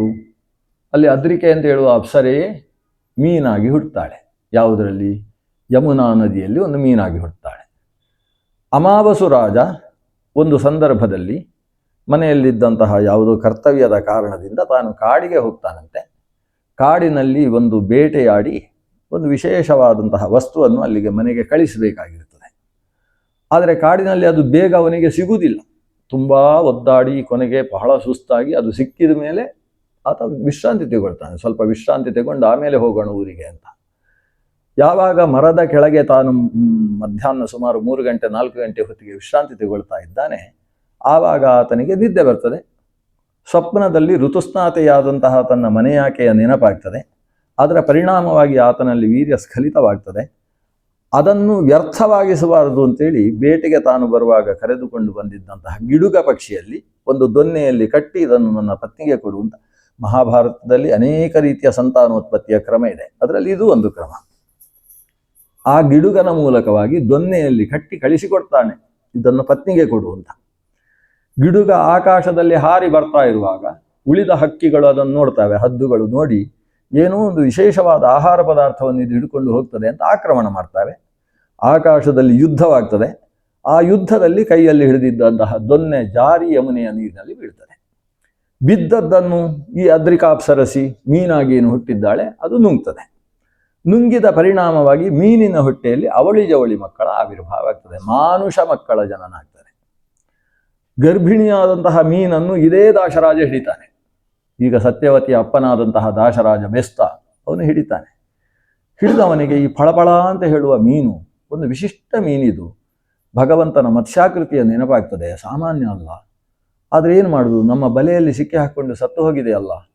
ಮನೆಗೆ ಬರುವಲ್ಲಿಯ ತನಕವೂ ಅದರಲ್ಲಿ ಶ್ವಾಸ ಇತ್ತು, ಈಗ ನೋಡಿದರೆ ಶ್ವಾಸ ಇಲ್ಲ ಅಂತ ಹೇಳಿ ಪತ್ನಿಯನ್ನು ಕರೆದು ತುಂಬ ಜಾಗೃತಿಯಾಗಿ ಹೊಟ್ಟೆ ತುಂಬಿದ ಹೊಟ್ಟೆ, ಒಳಗಿನ ಮೀನಾದರೂ ಬದುಕಿದರೆ ಅದನ್ನಾದರೂ ಸಾಕೋಣ ಅಂತ ಹೇಳಿ ಜಾಗೃತಿಯಾಗಿ ಕತ್ತರಿಸಿದರೆ ಒಳಗೆ 2 ಮಕ್ಕಳಂತೆ, ಕಿಲಕಿಲ ಅಂತ ನಗುವ ಒಂದು ಹೆಣ್ಣು ಮಗು, ಒಂದು ಗಂಡು ಮಗು. ಅವರಿಗೆ 80ನೇ ಶಾಂತಿ ಮೊನ್ನೆ ಆದದ್ದಿಬ್ಬರಿಗೆ. ಒಂದು ಮಗು ಇರಲಿಲ್ಲ ಅವರಿಗೆ. ಅಂಥಲ್ಲಿ 2 ಮಕ್ಕಳನ್ನು ದೇವರು ಈ ವಯಸ್ಸಿನಲ್ಲಿ ಕೊಟ್ಟರು ಅಂತ. ಪಾಪ ದಾಶರಾಜನ ಪತ್ನಿಗೆ ಎಂಥ ಆನಂದ, ಎಂಥೆಂಥ ವ್ರತಗಳನ್ನು ಮಾಡಿದ್ದೇನೆ, ಯಮನಿಗೆ ಎಷ್ಟು ಬಾಗಿನಗಳನ್ನು ಅರ್ಪಿಸಿದ್ದೇನೆ, ಎಲ್ಲದರ ಫಲವೋ ಎಂಬಂತೆ ದೇವರು 2 ಮಕ್ಕಳನ್ನು ಕೊಟ್ಟಿದ್ದಾರಲ್ವಾ ಅಂತ ಅಷ್ಟು ಖುಷಿಯಾಗೋಯ್ತು ಅವಳಿಗೆ. ಮಕ್ಕಳನ್ನು ಹಾಗೆ ಎದೆಗೆ ಹಾಕಿಕೊಂಡಾಗ ಮುದುಕಿಯ ಎದೆಯಲ್ಲಿ ಹಾಲು ಉಕ್ಕಿತಂತೆ. ಆದರೆ ದಾಶ ಹೇಳ್ತಾನೆ, ಹಾಗೆ ನಾವು ಇಟ್ಟುಕೊಳ್ಳುವ ಹಾಗಿಲ್ಲ ಈ ಮಗುವನ್ನು. ಯಾಕಂದರೆ ದೇಶದ ಕಾನೂನು ಬೇರೆ ಥರ ಇದೆ. ಇದು ದಿವ್ಯ. ಮೀನಿನ ಹೊಟ್ಟೆಯಲ್ಲಿ ಒಂದು ಮನುಷ್ಯ ಮಕ್ಕಳು ಸಿಗ್ತಾರೆ ಅಂತ ಹೇಳಿದರೆ ಅದಕ್ಕೆ ದಿವ್ಯ ಅಂತ ಹೆಸರು. ದಿವ್ಯವಾದದ್ದು ಯಾವುದು ಲಭ್ಯವಾದರೂ ಅದು ರಾಜನಿಗೆ ಸಂಬಂಧಪಟ್ಟ ಆಸ್ತಿ ಅಂತ ಹೇಳ್ತದೆ ನಮ್ಮ ಕಾನೂನು. ಆದ್ದರಿಂದ ಇದನ್ನು ರಾಜನಿಗೆ ಒಪ್ಪಿಸಬೇಕಾಗ್ತದೆ. ಅಷ್ಟೇ ಅಲ್ಲ, ಈ ಗಂಡು ಮಗುವಿನ ಕೈಯ ಚಿಹ್ನೆಗಳನ್ನು ನಾವು ನೋಡಿದರೆ ಚಕ್ರವರ್ತಿಯ ಚಿಹ್ನೆ ಅಲ್ಲಿ ಕಾಣಿಸ್ತದೆ. ನಮ್ಮ ರಾಜನಾದಂತಹ ಅಮಾವಾಸ್ಯೆಗೆ ಸಂಬಂಧಪಟ್ಟಂತಹ ಚಿಹ್ನೆಗಳು ಅಲ್ಲಿ ಕಾಣಿಸ್ತವೆ. ಆದ್ದರಿಂದ ನಾವೇ ಮಕ್ಕಳನ್ನು ಬೆಳೆಸಿದರೆ ನಾಳೆ ರಾಜನಿಗೆ ಗೊತ್ತಾದರೆ ನಮಗೆ ಶಿಕ್ಷೆ ಕಾದಿದೆ. ಆದ್ದರಿಂದ ನಾವು ಧರ್ಮನಿಷ್ಠರಾಗಿ ಹೋಗಿ ರಾಜನಿಗೆ ಒಪ್ಪಿಸೋಣ. ಇವಳು ಹಠ ಮಾಡ್ತಾಳೆ, ಸಾಧ್ಯವೇ ಇಲ್ಲ ಅಂತ. ಕೊನೆಗೆ ಒಪ್ಪಿಸಿದ. ಏನು ಯೋಚಿಸಬೇಡ, ರಾಜ ಕರುಣಾಳು, ಏನಾದರೂ ನಮಗೇ ಮಕ್ಕಳನ್ನು ಕೊಡ್ತಾನೆ, ಆದರೆ ನಾವು ಅವನಿಗೆ ತಲುಪಿಸುವ ಕೆಲಸ ಅಂತೂ ಮಾಡಬೇಕು. ಭಾರಿ ಊರಿನ ಬೆಸ್ತರೆಲ್ಲ ಸೇರಿದ್ದಾರಂತೆ. ಈ ನಮ್ಮ ದಾಶರಾಜನಿಗೆ ಇಂಥ ವಯಸ್ಸಿನಲ್ಲಿ 2 ಮಕ್ಕಳು ಸಿಕ್ಕಿದ್ದಾರೆ, ಕೊನೆಗೆ ರಾಜ ನಮಗೇ ಕೊಡ್ತಾನೆ ಅಂತ ದೊಡ್ಡ ಮೆರವಣಿಗೆಯಲ್ಲಿ ಕರ್ಕೊಂಡು ಹೋಗ್ತಾರೆ ರಾಜನ ಹತ್ರ. ರಾಜ ಆಸ್ಥಾನದಿಂದ ಹೊರಗೆ ಬಂದು ತಾನೇ ಬಂದು ಈ ಬೆಸ್ತ ಸಮುದಾಯವನ್ನು ಭೇಟಿಯಾಗ್ತಾನೆ. ಬೆಸ್ತ ರಾಜ 2 ಮಕ್ಕಳನ್ನು ರಾಜನ ಮುಂದೆ ಇಡ್ತಾನೆ. ಅಷ್ಟೊತ್ತಿಗೆ ಸುದ್ದಿ ಅಂತಃಪುರಕ್ಕೆ. ನೋಡಿ ಅಂತಃಪುರದ ವ್ಯವಸ್ಥೆ ಎಷ್ಟು ಗಟ್ಟಿ ಇರ್ತದೆ ಅಂದರೆ, ಇವನು ಬೇಕು ಅಂತ ಹೆಣ್ಣು ಮಕ್ಕಳನ್ನು ಕರ್ಕೊಂಡು ಬರಲಿಲ್ಲ. ಅಷ್ಟರಲ್ಲಿ ಅಂತಃಪುರಕ್ಕೆ ಗೊತ್ತಾಗ್ತದೆ. ರಾಜ ಪತ್ನಿ ಓಡಿ ಬರ್ತಾಳಂತೆ ದಾಸಿಯರ ಜೊತೆಗೆ, 2 ಮಕ್ಕಳು ಇದ್ದಾರೆ ಅಂತ. ಬಂದು ಗಂಡು ಮಗುವನ್ನು ನೋಡಿದ ಕೂಡಲೇ ಅವಳಿಗೆ ನನ್ನದೇ ಮಗು ಅಂತ ಅನಿಸುತ್ತಂತೆ. ಎತ್ತಿ ಎದೆ ಮೇಲೆ ಹಾಕ್ಕೊಳ್ತಾಳೆ. ಹಾಕ್ಕೊಂಡು ಸೀದಾ ಹೋದದ್ದೇ. ರಾಜನ ಹತ್ರ ಕೇಳಲಿಕ್ಕೂ ಇಲ್ಲ ಮಗುವನ್ನು. ರಾಜನಿಗೂ ಆ ಮಗುವನ್ನು ನೋಡಿದಾಗ ನನ್ನದೇ ಮಗು ಅಂತ ಅನಿಸಿತು, ದೈವದತ್ತವಾದದ್ದು ಅಂತ ಅದನ್ನು ತಗೊಂಡು ಹೋದ. ಇತ್ತ ಹೆಣ್ಣು ಮಗು ಇದೆ. ಇವಳು ಅಳ್ತಾ ಇದ್ದಾಳೆ ದಾಶನ ಪತ್ನಿ. ಒಂದು ಮಗು ಹೋಯಿತು ಅಂತೇಳಿ. ಅಷ್ಟರಲ್ಲಿ ರಾಜ ಕರುಣೆಯಿಂದ ಆ ಹೆಣ್ಣು ಮಗುವನ್ನು ಆ ಪತ್ನಿಯ ಕೈಯಲ್ಲಿ ಕೊಟ್ಟು, ಇದನ್ನು ಚೆನ್ನಾಗಿ ಸಾಕಿ ನಿಮ್ಮ ಮಗಳು ಅಂತ ಭಾವಿಸಿ ಕೊನೆಗೆ ಇದಕ್ಕೆ ಯೋಗ್ಯವಾದ ವಿವಾಹ ಸಂಸ್ಕಾರವನ್ನೆಲ್ಲ ಮಾಡಿ ಅಂತ ಹೇಳಿ ಅವರಿಗೆ ಕೊಟ್ಟು ಕಳಿಸಿದ. ಹಾಗೆ ಮತ್ಸ್ಯದ ಉದರದಿಂದ ಆವಿರ್ಭವಿಸಿದ ಆ ಗಂಡು ಮಗು ಮತ್ಸ್ಯರಾಜ ಅಂತ ಕರೆಸಿಕೊಳ್ತಾನೆ. ಮುಂದೆ ವಿರಾಟ ದೇಶದ ಅರಸನಾಗ್ತಾನೆ. ಕುರುಕ್ಷೇತ್ರದ ಯುದ್ಧದಲ್ಲಿ ಆತ ಯುದ್ಧ ಮಾಡಿದರ ಬಗ್ಗೆಯೂ ಕೂಡ ಉಲ್ಲೇಖ ಮುಂದಕ್ಕೆ ಬರ್ತದೆ. ಇನ್ನೊಂದು ಹೆಣ್ಣು ಮಗುವಾಗಿ ಬಂದಂತಹ ಮತ್ಸ್ಯಗಂಧಿ, ಅವಳಿಗೆ ಕಾಳಿ ಅಂತ ಹೆಸರಿಡ್ತಾನೆ ದಾಶರಾಜ ದಂಪತಿಗಳು. ಆಕೆಯನ್ನು ಬೆಳೆಸಿದ್ದಾರೆ. ಅವಳು ಇವತ್ತು ಸತ್ಯವತಿ ಅಂತ ಇವನಿಂದ ಕರೆಸಿಕೊಂಡಿದ್ದಾಳೆ. ಇವತ್ತು ಅವಳಿಗೆ ನೆನಪಾಯಿತು. ಸತ್ಯ ಅಂದರೆ ಭಗವಂತ, ಸತ್ಯಂ ಪರಂ ಧೀಮಹಿ ಅಂತ ಭಾಗವತದ ಮೊದಲನೇ ಶ್ಲೋಕವೇ ಭಗವಂತನನ್ನು ಸತ್ಯ ಅಂತ ಕರೀತದೆ. ಆ ಸತ್ಯನನ್ನು ಹೊಟ್ಟೆಯಲ್ಲಿ ಧರಿಸಿ ಮಗನನ್ನಾಗಿ ಪಡೆಯುವವಳಿಗೆ ಸತ್ಯವತಿ ಅಂತ ಹೆಸರು. ಅವತ್ತು ಪಿತೃದೇವತೆಗಳು ನನಗೆ ಹೇಳಿದರು, ಸತ್ಯನಾಮಕನಾದ ಭಗವಂತ ನಿನ್ನ ಅದರಲ್ಲಿ ಆವಿರ್ಭವಿಸ್ತಾನೆ ಸತ್ಯವತಿ ಅಂತ ಅವತ್ತು ಕರೆದಿದ್ದಾರೆ. ಅದೇ ಹೆಸರನ್ನು ಇವತ್ತು ಈ ಋಷಿ ಕುಮಾರ ಕರೀತಾ ಇದ್ದಾನೆ ಅಂತ. ಅವ ಸತ್ಯವತಿ ಅಂತ ಕರೆದಾಗ ಇವಳು ಕಣ್ಣೆತ್ತಿ ಕತ್ತೆತ್ತಿ ಆತನ ಮುಖವನ್ನು ನೋಡ್ತಾಳೆ. ಮುಖವನ್ನು ನೋಡಿದ ಕೂಡಲೇ ಇದು ಸತ್ಯನನ್ನು ನಾನು ಉದರದಲ್ಲಿ ಧರಿಸುವುದಕ್ಕೆ ಬೇಕಾದಂತಹ ಭಗವತ್ ಪ್ರೇರಿತವಾದಂತಹ ಸಂಕಲ್ಪ ಅಂತ ಆಕೆಗೆ ಅರ್ಥವಾಗ್ತದೆ. ಅದರ ಪರಿಣಾಮವಾಗಿ ಅವರಿಬ್ಬರೂ ಕೂಡ ಯಮುನಾ ದ್ವೀಪದಲ್ಲಿ ವೇದೋಕ್ತವಾದ ರೀತಿಯ ವಿವಾಹಕ್ಕೆ ಒಳಗಾಗಿ ವಿವಾಹ ಸಂಸ್ಕಾರ ನಡೆದು ಆ ಕಾಲದಲ್ಲೇ ಭಗವಂತ ಸತ್ಯವತಿಯಲ್ಲಿ ಆವಿರ್ಭವಿಸ್ತಾನೆ. ಹುಟ್ಟಿದ ಮಗು 7 ವರ್ಷದ ಮಗು. ಹುಟ್ಟಿದ ಮಗು ಇದ್ದಕ್ಕಿದ್ದ ಹಾಗೆ 7 ವರ್ಷದ ಮಗುವಾಗಿ ಬೆಳೆಯಿತು. ಹುಟ್ಟಿದ ಕೂಡಲೇ 7 ವರ್ಷದ ಮಗು. ಯಜ್ಞೋಪವೀತವು ಹಾಗೆ ಆಯಿತು. ಅದು ಭಗವಂತವು ಆವಿರ್ಭವಿಸುವಾಗಲೇ ಯಜ್ಞೋಪವೀತ ಹಾಕಿಕೊಂಡು ಆವಿರ್ಭವಿಸುವುದು. ಯಾಕಂದರೆ ಚತುರ್ಮುಖ ಬ್ರಹ್ಮ ಪ್ರಜಾಪತಿ ಯತ್ ಸಹಜಂ ಅಂತ. ಪ್ರಜಾಪತಿ ಆವಿರ್ಭವಿಸುವಾಗ ಸಹಜ ಅವನ ಜೊತೆಗೆ ಆವಿರ್ಭವಿಸಿದ್ದು ಯಜ್ಞೋಪವೀತ. ಹಾಗೆ ಈಗ ಈ ಭಗವಂತ ಆವಿರ್ಭವಿಸುವಾಗ ತಾನು ಯಜ್ಞೋಪವೀತ ಹಾಕ್ಕೊಂಡಿದ್ದಾನೆ. ಅದಕ್ಕೆ ಇನ್ನೊಂದು ಯಜ್ಞೋಪವೀತ ಸೇರಿಸಿದರಂತೆ. ಸಾಕ್ಷಾತ್ ವಸಿಷ್ಠರೇ ಬಂದು ಪೌರೋಹಿತ್ಯ ಮಾಡ್ತಾರೆ. ವಸಿಷ್ಠರ ಪೌರೋಹಿತ್ಯದಲ್ಲಿ ವೇದವ್ಯಾಸರ ಉಪನಯನ ಸಂಸ್ಕಾರವಾಗಿದೆ. ಅಷ್ಟಾದಾಗ ವ್ಯಾಸರು ಹೇಳ್ತಾರೆ ಈ ಪರಾಶರನಿಗೆ ಮತ್ತು ಸತ್ಯವತಿಗೆ, ನಾನು ಅನೇಕ ಕರ್ತವ್ಯಗಳ ದೃಷ್ಟಿಯಿಂದ ಆವಿರ್ಭವಿಸಿದ್ದೇನೆ, ಆದ್ದರಿಂದ ನಾನು ಉತ್ತರದ ಕಡೆಗೆ ಸಾಗ್ತಾ ಇದ್ದೇನೆ. ಅಮ್ಮ ಸತ್ಯವತಿ, ನೀನು ಯಾವಾಗ ನನ್ನನ್ನು ಸ್ಮರಿಸಿಕೊಳ್ತಿ ಆ ಕ್ಷಣದಲ್ಲಿ ನಾನು ಆವಿರ್ಭವಿಸ್ತೇನೆ, ನಿನ್ನ ಮುಂದೆ ಕಾಣಿಸಿಕೊಳ್ತೇನೆ. ನನ್ನನ್ನು ಮಗನಾಗಿ ನೀನು ಪಡೆದಿದ್ರೂ ಕೂಡ, ಇವತ್ತು ಪರಾಶರರ ಸಂಪರ್ಕಕ್ಕೆ ಒಳಗಾಗಿದ್ರೂ ಕೂಡ ಸದಾ ಕನ್ಯೆಯಾಗಿರ್ತಕ್ಕಂತಹ ಅನುಗ್ರಹವನ್ನು ಈ ಪರಾಶರ ಮಹರ್ಷಿಗಳು ನಿನಗೆ ಮಾಡ್ತಾರೆ. ಹಾಗೆ ಪರಾಶರ ಮಹರ್ಷಿಗಳು ಆಕೆಯ ಪಾದದಿಂದ ಹಿಡಿದು ಶಿರಸ್ಸಿನ ತನಕ ಒಮ್ಮೆ ಸ್ಪರ್ಶ ಮಾಡ್ತಾರೆ. ಅದರ ಪರಿಣಾಮ ಅಲ್ಲಿಯ ತನಕ ಆಕೆಯ ಶರೀರದಲ್ಲಿದ್ದ ಮತ್ಸ್ಯದ ಗಂಧ ದೂರವಾಯಿತು. ಲೋಕಕ್ಕೆಲ್ಲ ವಿಶೇಷ ಜ್ಞಾನಾನಂದವನ್ನು ಕೊಡುವ ಅದ್ಭುತವಾದ ಶ್ರೀಗಂಧದ ಪರಿಮಳ ಆಕೆಯ ಶರೀರದಿಂದ ಬರುವುದಕ್ಕೆ ಪ್ರಾರಂಭವಾಯಿತು.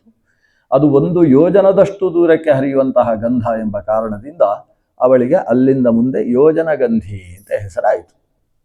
ಹೀಗೆ ಮತ್ಸ್ಯಗಂಧಿಯಾಗಿದ್ದಂತಹ ಆಕೆ ಯೋಜನಗಂಧಿಯಾಗಿ ಪರಿಣತಳಾಗಿದ್ದಾಳೆ. ಅವಳಿಗೆ ಕನ್ಯಾತ್ವವನ್ನು ಪುನಃ ವ್ಯಾಸರೂಪಿ ಪರಮಾತ್ಮನೇ ಅನುಗ್ರಹಿಸಿದ್ದಾನೆ.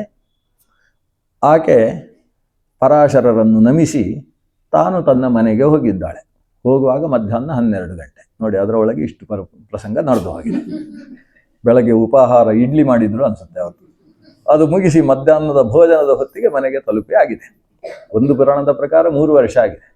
ಈ ನಮ್ಮ ಹರಿವಂಶ ಪುರಾಣ ಮತ್ತು ಭಾಗವತಕ್ಕೆ ಅನುಗುಣವಾಗಿ ಹೇಳುವುದಾದರೆ ಅಷ್ಟೇ ಕಾಲದಲ್ಲಿ ಒಂದು ಸ್ವಪ್ನದಲ್ಲಿ ಘಟಿಸಿದೋ ಎಂಬಂತೆ ವೇದವ್ಯಾಸರು ಆವಿರ್ಭವಿಸಿ ತಾವು ಅಲ್ಲಿಂದ ಉತ್ತರದ ಕಡೆಗೆ ಹೊರಟು ಮರುದಿವಸವೇ ಉತ್ತರದಲ್ಲಿ ಒಂದು ಶಮ್ಯಾಪ್ರಾಸವೆಂಬಂತಹ ಆಶ್ರಮವನ್ನು ತಾವು ನಿರ್ಮಾಣ ಮಾಡಿ ಅಲ್ಲಿ ಮಹಾಭಾರತದ ರಚನೆ ಮಾಡ್ತಾರೆ. ಅಂದರೆ ಹುಟ್ಟಿದ 8ನೇ ದಿವಸಕ್ಕೆ ಅಲ್ಲಿಂದ ಮತ್ತೆ ಅಲ್ಲಿ ತನಕ ಹೋಗಬೇಕಲ್ಲ, ಒಂದೊಂದು ಪ್ರಯಾಗದಲ್ಲಿ ಸ್ನಾನ ಮಾಡಿಕೊಂಡು ಹುಟ್ಟಿದ 8ನೇ ದಿವಸಕ್ಕೆ ವೇದವ್ಯಾಸರು ಮಹಾಭಾರತವನ್ನು ರಚಿಸಿದರು. ಅದಾದ ಮೇಲೆ 600 ವರ್ಷ ಆದ ಮೇಲೆ ಧೃತರಾಷ್ಟ್ರ ಹುಟ್ಟಿತು.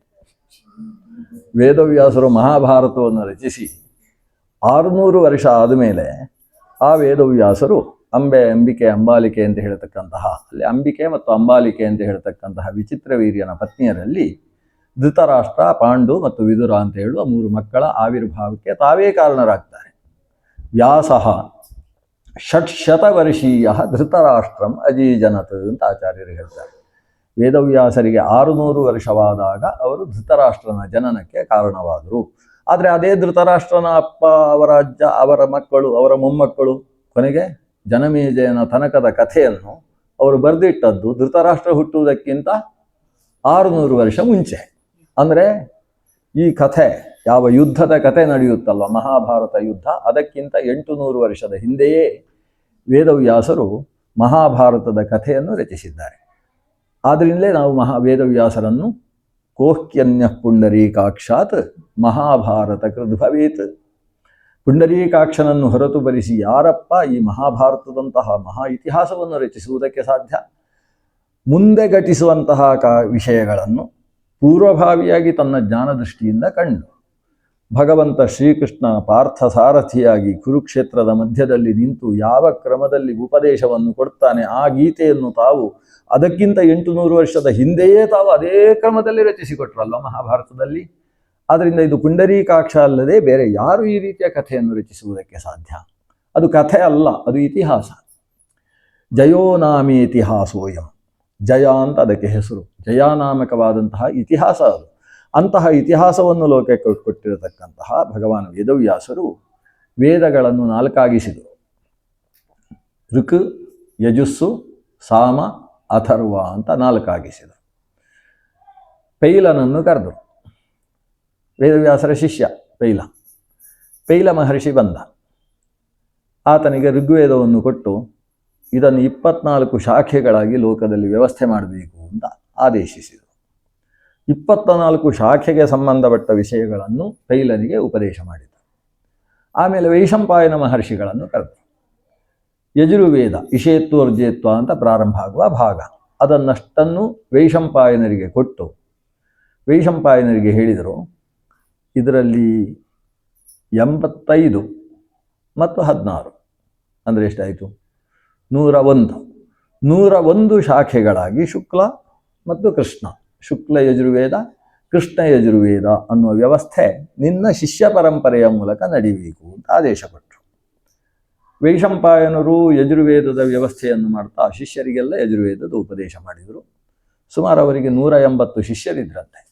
ಆ ಶಿಷ್ಯರಲ್ಲಿ 85 ಶಾಖೆಗಳ ಉಪದೇಶ ಮಾಡಿದರು. ಎಲ್ಲರೂ ಚೆನ್ನಾಗಿ ಅಧ್ಯಯನ ಮಾಡಿದರು. ಆಗಾಗ ಅವರು ಹಿಮಾಲಯದಿಂದ ಕೆಳಗಿಳಿದು ಬಂದು ಹೋಗ್ತಾ ಇದ್ರು. ಋಷಿಕೇಶ ಅಂತ ಅದಕ್ಕೆ ಹೆಸರು. ಋಷಿಗಳೆಲ್ಲ ಅಲ್ಲಿ ಭಾರಿ ತಪಸ್ಸು ಮಾಡ್ತಕ್ಕಂಥದ್ದು. ಯಾಕಂದರೆ ಮೇಲೆ ಚಳಿ ಜಾಸ್ತಿ ಆಗ್ತದೆ ಅಂತ ಅದಕ್ಕೆ ಕೆಳಗೆ ಬಂದು ತಪಸ್ಸು ಮಾಡ್ತಾರೆ ಅಂತ ಋಷಿಗಳೆಲ್ಲ ಸೇರಿರ್ತಕ್ಕಂಥ ಪ್ರದೇಶ. ಅಲ್ಲಿ ಬಂದು ಹೋಗ್ತಾ ಇದ್ರು. ಅವರು ಬರುವಾಗ ಅವರ ಶಿಷ್ಯರ ಸಮುದಾಯವು ಅವರ ಜೊತೆಗೆ ಬರ್ತಾ ಇತ್ತು. ಹಾಗೆ ಅವರು ಬರ್ತಾ ಇರುವಾಗ ಒಂದು ಸಲ ಅದು ಹೇಗೆ ಕಡಿದಾದ ದಾರಿ, ಕೆಲವೊಂದು ಕಡೆಯಲ್ಲಿ ಬರೀ ಕಲ್ಲಿನ ಮೇಲೆ ಕಾಲು ಇಟ್ಟುಕೊಂಡು ಬರಬೇಕು. ಸ್ವಲ್ಪ ಜಾರಿದರೆ ಕೆಳಗೆ ಅಲಕನಿಂದ ಕರೀತಾಳೆ ಯಾರಾದರೂ ಬನ್ನಿ ಅಲ್ಲಿನ ಮೇಲೆ ಬೀಳಿ ಇಲ್ಲ. ಆ ಪ್ರದೇಶದಲ್ಲಿ ನಡ್ಕೊಂಡು ಬರುವಾಗ ಮಕ್ಕಳೆಲ್ಲ ವೈಶಂಪಾಯನರಿಗಿಂತ ಸ್ವಲ್ಪ ವೇಗವಾಗಿ ನಡೆಯುವವರು ಮುಂದೆ ನಡೀತಾ ಇದ್ದಾರೆ. ಸುಸ್ತಾಗಿದೆ ಅವರಿಗೆ. ಅಷ್ಟರಲ್ಲಿ ಹಿಂದಿನಿಂದ ವೈಶಂಪಾಯನರು ಬಂದರು. ಅವರು ಮಂತ್ರ ಹೇಳಿಕೊಂಡು ತಾವು ಪಾರಾಯಣ ಮಾಡಿಕೊಂಡು ನಡ್ಕೊಂಡು ಬರುವುದು.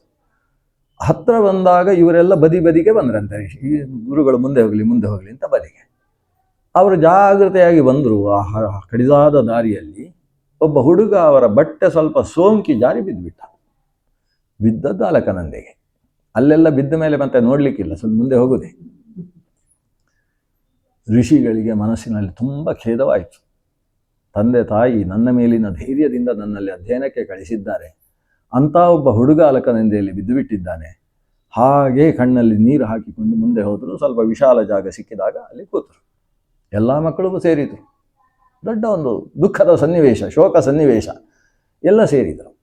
ಇವರು ಹಾಗೆ ಕಣ್ಣು ಮುಚ್ಚಿ ಧ್ಯಾನ ಪರವಶರಾಗಿದ್ದಾರೆ. ಕಣ್ಣು ತೆಗೆದಾಗ ಎಲ್ಲ ಶಿಷ್ಯರು ಮುಂದೆ ಇದ್ದಾರೆ. ಎಲ್ರಿಗೂ ಹೇಳಿದರು, ಒಂದು ದೊಡ್ಡ ಅಪಚಾರ ಆಗಿ ಹೋಗಿದೆ, ಬ್ರಹ್ಮಹತ್ಯೆ ನನ್ನನ್ನು ಅಂಟಿದೆ. ಆದ್ದರಿಂದ ತಾವೆಲ್ಲ ಸೇರಿ ಪ್ರಾಯಶ್ಚಿತ್ತ, ಜಪ, ಅನುಷ್ಠಾನ ಎಲ್ಲ ಮಾಡಿ ಆಮೇಲೆ ಶಾಂತವಾಗಿ ಹೋಗಿ ನಾವು ಅಲಕನಂದಿಗೆ ಇಳಿದು ಪ್ರಯಾಗದಲ್ಲಿ ಸ್ನಾನ ಮಾಡಿಕೊಂಡು ಮುಂದೆ ಹೋಗುವ ಅಂತ. ಇವರೆಲ್ಲ ಸೇರಿದವರು ಸರಿ ಅಂತ ಹೇಳಿದ್ದಾರೆ. ಅಷ್ಟರಲ್ಲಿ ಅಲ್ಲಿ ಯಾಜ್ಞವಲ್ಕ್ಯ ಅಂತ ಒಬ್ಬ ಮಹರ್ಷಿ, ಹುಡುಗ, ಇನ್ನೂ 14 ವರ್ಷದ ಹುಡುಗ. ಅವ ಎದ್ದು ಅಂತ ಹೇಳ್ತಾನೆ, ಇವರೆಲ್ಲ ಜಪ ಮಾಡಿದರೆ ಸರಿಯಾಗಲಿಕ್ಕಿಲ್ಲ, ನಾನು ಒಬ್ಬ ಮಾಡ್ತೇನೆ ಅಂತ ಹೇಳ್ತಾನೆ. ಇವರೆಲ್ಲ ಮಾಡುವುದಕ್ಕಿಂತ ನಾನು ಶ್ರದ್ಧೆಯಿಂದ ಮಾಡ್ತೇನೆ. ಎಲ್ರಿಗೂ ಯಾಕೆ ನಿಮ್ಮ ಪಾಪ ಪರಿಹಾರ ಮಾಡಲಿಕ್ಕೆ ಅಷ್ಟು ಕಷ್ಟಪಡೋದು, ನಾನು ಒಬ್ಬ ಅದನ್ನೆಲ್ಲ ಜೀರ್ಣಿಸಿಕೊಂಡು ಸರಿ ಮಾಡ್ತೇನೆ ಅಂತ ಯಾಜ್ಞವಲ್ಕ್ಯ ಎದ್ದು ನಿಂತು ಹೇಳಿದ. ಇಷ್ಟು ಹೇಳಿದರೆ ವೈಶಂಪಾಯನರಿಗೆ ಸಿಕ್ಕಾಬಟ್ಟೆ ಸಿಟ್ಟು ಬಂದು ಅವನನ್ನು ಬೈತಾರೆ. ನಿನಗೆ ಪಾಠ ಹೇಳಿದ್ದು ಜಾಸ್ತಿ ಆಯಿತು, ಅಹಂಕಾರಿ. ಇದ್ದವರೆಲ್ಲ ಪಾಠ ಜಪ ಮಾಡಿದರೆ ಸರಿಯಾಗುವುದಿಲ್ಲ ಅಂತ ಬ್ರಹ್ಮಹತ್ಯೆ ಮಾಡಿದ್ದೀನಿ. ನನ್ನ ಬ್ರಹ್ಮಹತ್ಯೆಗಿಂತ ನಿನ್ನ ಬ್ರಹ್ಮಹತ್ಯೆ ದೊಡ್ಡದಾಯಿತು. ಬ್ರಾಹ್ಮಣನನ್ನು ಕೊಲ್ಲುವುದು ಅನ್ನೋದು ದೊಡ್ಡ ದೋಷ ಅಲ್ಲ, ಅವರನ್ನು ಅಪಮಾನಿಸುವುದು ಅನ್ನೋದು ಅದಕ್ಕಿಂತ ದೊಡ್ಡ ದೋಷ. ಅಪಮಾನಿಸಿದ್ದೆ. ನಾನು ಭಾರಿ ಓದಿದವ ಅನ್ನೋ ದುರಹಂಕಾರ ನಿನ್ನಲ್ಲಿ ಬೇರೆ ತುಂಬಿದೆ. ಆದ್ದರಿಂದ ಈ ಕ್ಷಣಕ್ಕೆ ನಾನು ಹೇಳಿದ ವೇದ ವಿದ್ಯೆಯನ್ನೆಲ್ಲ ವಾಂತಿ ಮಾಡಿ ಹೊರಡು ಅಂತ ಆದೇಶ ಮಾಡಿದರು. ಇವ ಅವರ ಪಾದಕ್ಕೆ ಬಿದ್ದ. ಆದರೆ ಸಿಟ್ಟು ಕಡಿಮೆ ಆಗಲಿಲ್ಲ ಅವರಿಗೆ. ಕೊನೆಗೆ ವಾಂತಿ ಮಾಡಿದಂತೆ. ಅವರು ಹೇಳಿದ ವೇದವನ್ನಷ್ಟನ್ನು ಕೂಡ ಹೊರಗೆ ಹಾಕಿದ ಅಂದರೆ ಏನು, ಮತ್ತೆ ಉಪಯೋಗಿಸುವುದಿಲ್ಲ ಅಂತ ಬಿಟ್ಬಿಟ್ಟ. ಅವನು ಬಿಟ್ಟ ವೇದವನ್ನು ಕೆಲವು ಋಷಿಗಳು ತಿತ್ತಿರಿ ರೂಪದಿಂದ ಬಂದು ಸ್ವೀಕಾರ ಮಾಡಿದರಂತೆ. ಅವನು ಬಿಟ್ಟ ವೇದವನ್ನು ಋಷಿಗಳು ತಿತ್ತಿರಿ ರೂಪದಿಂದ ಸ್ವೀಕಾರ. ತಿತ್ತಿರಿ ಹಕ್ಕಿ ಅಂದರೆ ಟಿಟ್ಟಿಟ್ಟಿ ತಿತ್ತಿತ್ತಿ ತಿತ್ತಿತ್ತಿ ಅಂತ ಶಬ್ದ ಮಾಡುವ ಹಕ್ಕಿಗಳು. ಆ ಹಕ್ಕಿಗಳ ರೂಪದಿಂದ ಅವಳು ಸ್ವೀಕಾರ ಮಾಡಿದ್ರಿಂದ ಆ ವೇದಕ್ಕೆ ತೈತ್ತಿರೀಯ ಸಂಹಿತ ಅಂತ ಹೆಸರಾಯಿತು. ಅದೇ ಕೃಷ್ಣ ಯಜುರ್ವೇದ ಅಂತ ಕರೆಯತಕ್ಕಂತಹ 85 ಶಾಖೆಯ ವೇದ. ಆದರೆ ಯಾಜ್ಞವಲ್ಕ್ಯ ಪಾಪ ಒಳ್ಳೆ ಹುಡುಗ. ಅವನು ಹೇಳ್ತಾನೆ ಎಲ್ಲ ಋಷಿಗಳ ಹತ್ರ, ನಾನು ತಪ್ಪು ಮಾಡಲಿಲ್ಲ, ಗುರುಗಳಿಗೆ ಸಿಟ್ಟು ಬಂತು, ತಾವಾದರೂ ಅವರನ್ನು ಸಮಾಧಾನ ಮಾಡಿ, ನಾನು ನಿಮ್ಮನ್ನು ಅವಮಾನಿಸಬೇಕು ಅಂತ ಹೇಳಿದ್ದಲ್ಲ, ಮತ್ತೆ ಗುರುಗಳ ಮೇಲಿನ ಭಕ್ತಿ ಅತಿಶಯದಿಂದ ನಾನು ಅವರ ಪಾಪವನ್ನು ಪೂರ್ತಿ ಜೀರ್ಣಿಸಿಕೊಳ್ತೇನೆ ಅಂತ ಹೇಳಿದ್ದೆ ಹೊರತು ಅವಮಾನಿಸುವ ಉದ್ದೇಶ ನನಗಿರಲಿಲ್ಲ ಅಂತ ಕೇಳಿಕೊಳ್ತಾನೆ. ಆದರೆ ಯಾರೂ ಅದಕ್ಕೆ ಉತ್ತರ ಕೊಡುವುದಿಲ್ಲ. ಯಾಕಂದ್ರೆ ಋಷಿಗಳೇ ಕೋಪ ಮಾಡಿದ ಮೇಲೆ ನಾವೇನು ಮಾತಾಡೋದು. ಕೊನೆಗೆ ಅಲ್ಲಿಂದ ಆತ ಹೊರಟು ಎಲ್ಲಿಗೆ, ಮತ್ತೆ ಮೇಲಕ್ಕೆ ಹತ್ತಿದ, ಹಿಮಾಲಯಕ್ಕೆ ಹತ್ತಿ ಒಂದು ಕಡೆಯಲ್ಲಿ ಅಲಕನಂದೆಯ ತೀರದಲ್ಲಿ ಕೂತು ಭಗವಂತ ಸೂರ್ಯನ ಒಳಗೆ ಸೂರ್ಯನಾರಾಯಣನನ್ನು ಉಪಾಸನೆ ಮಾಡ್ತಾನೆ.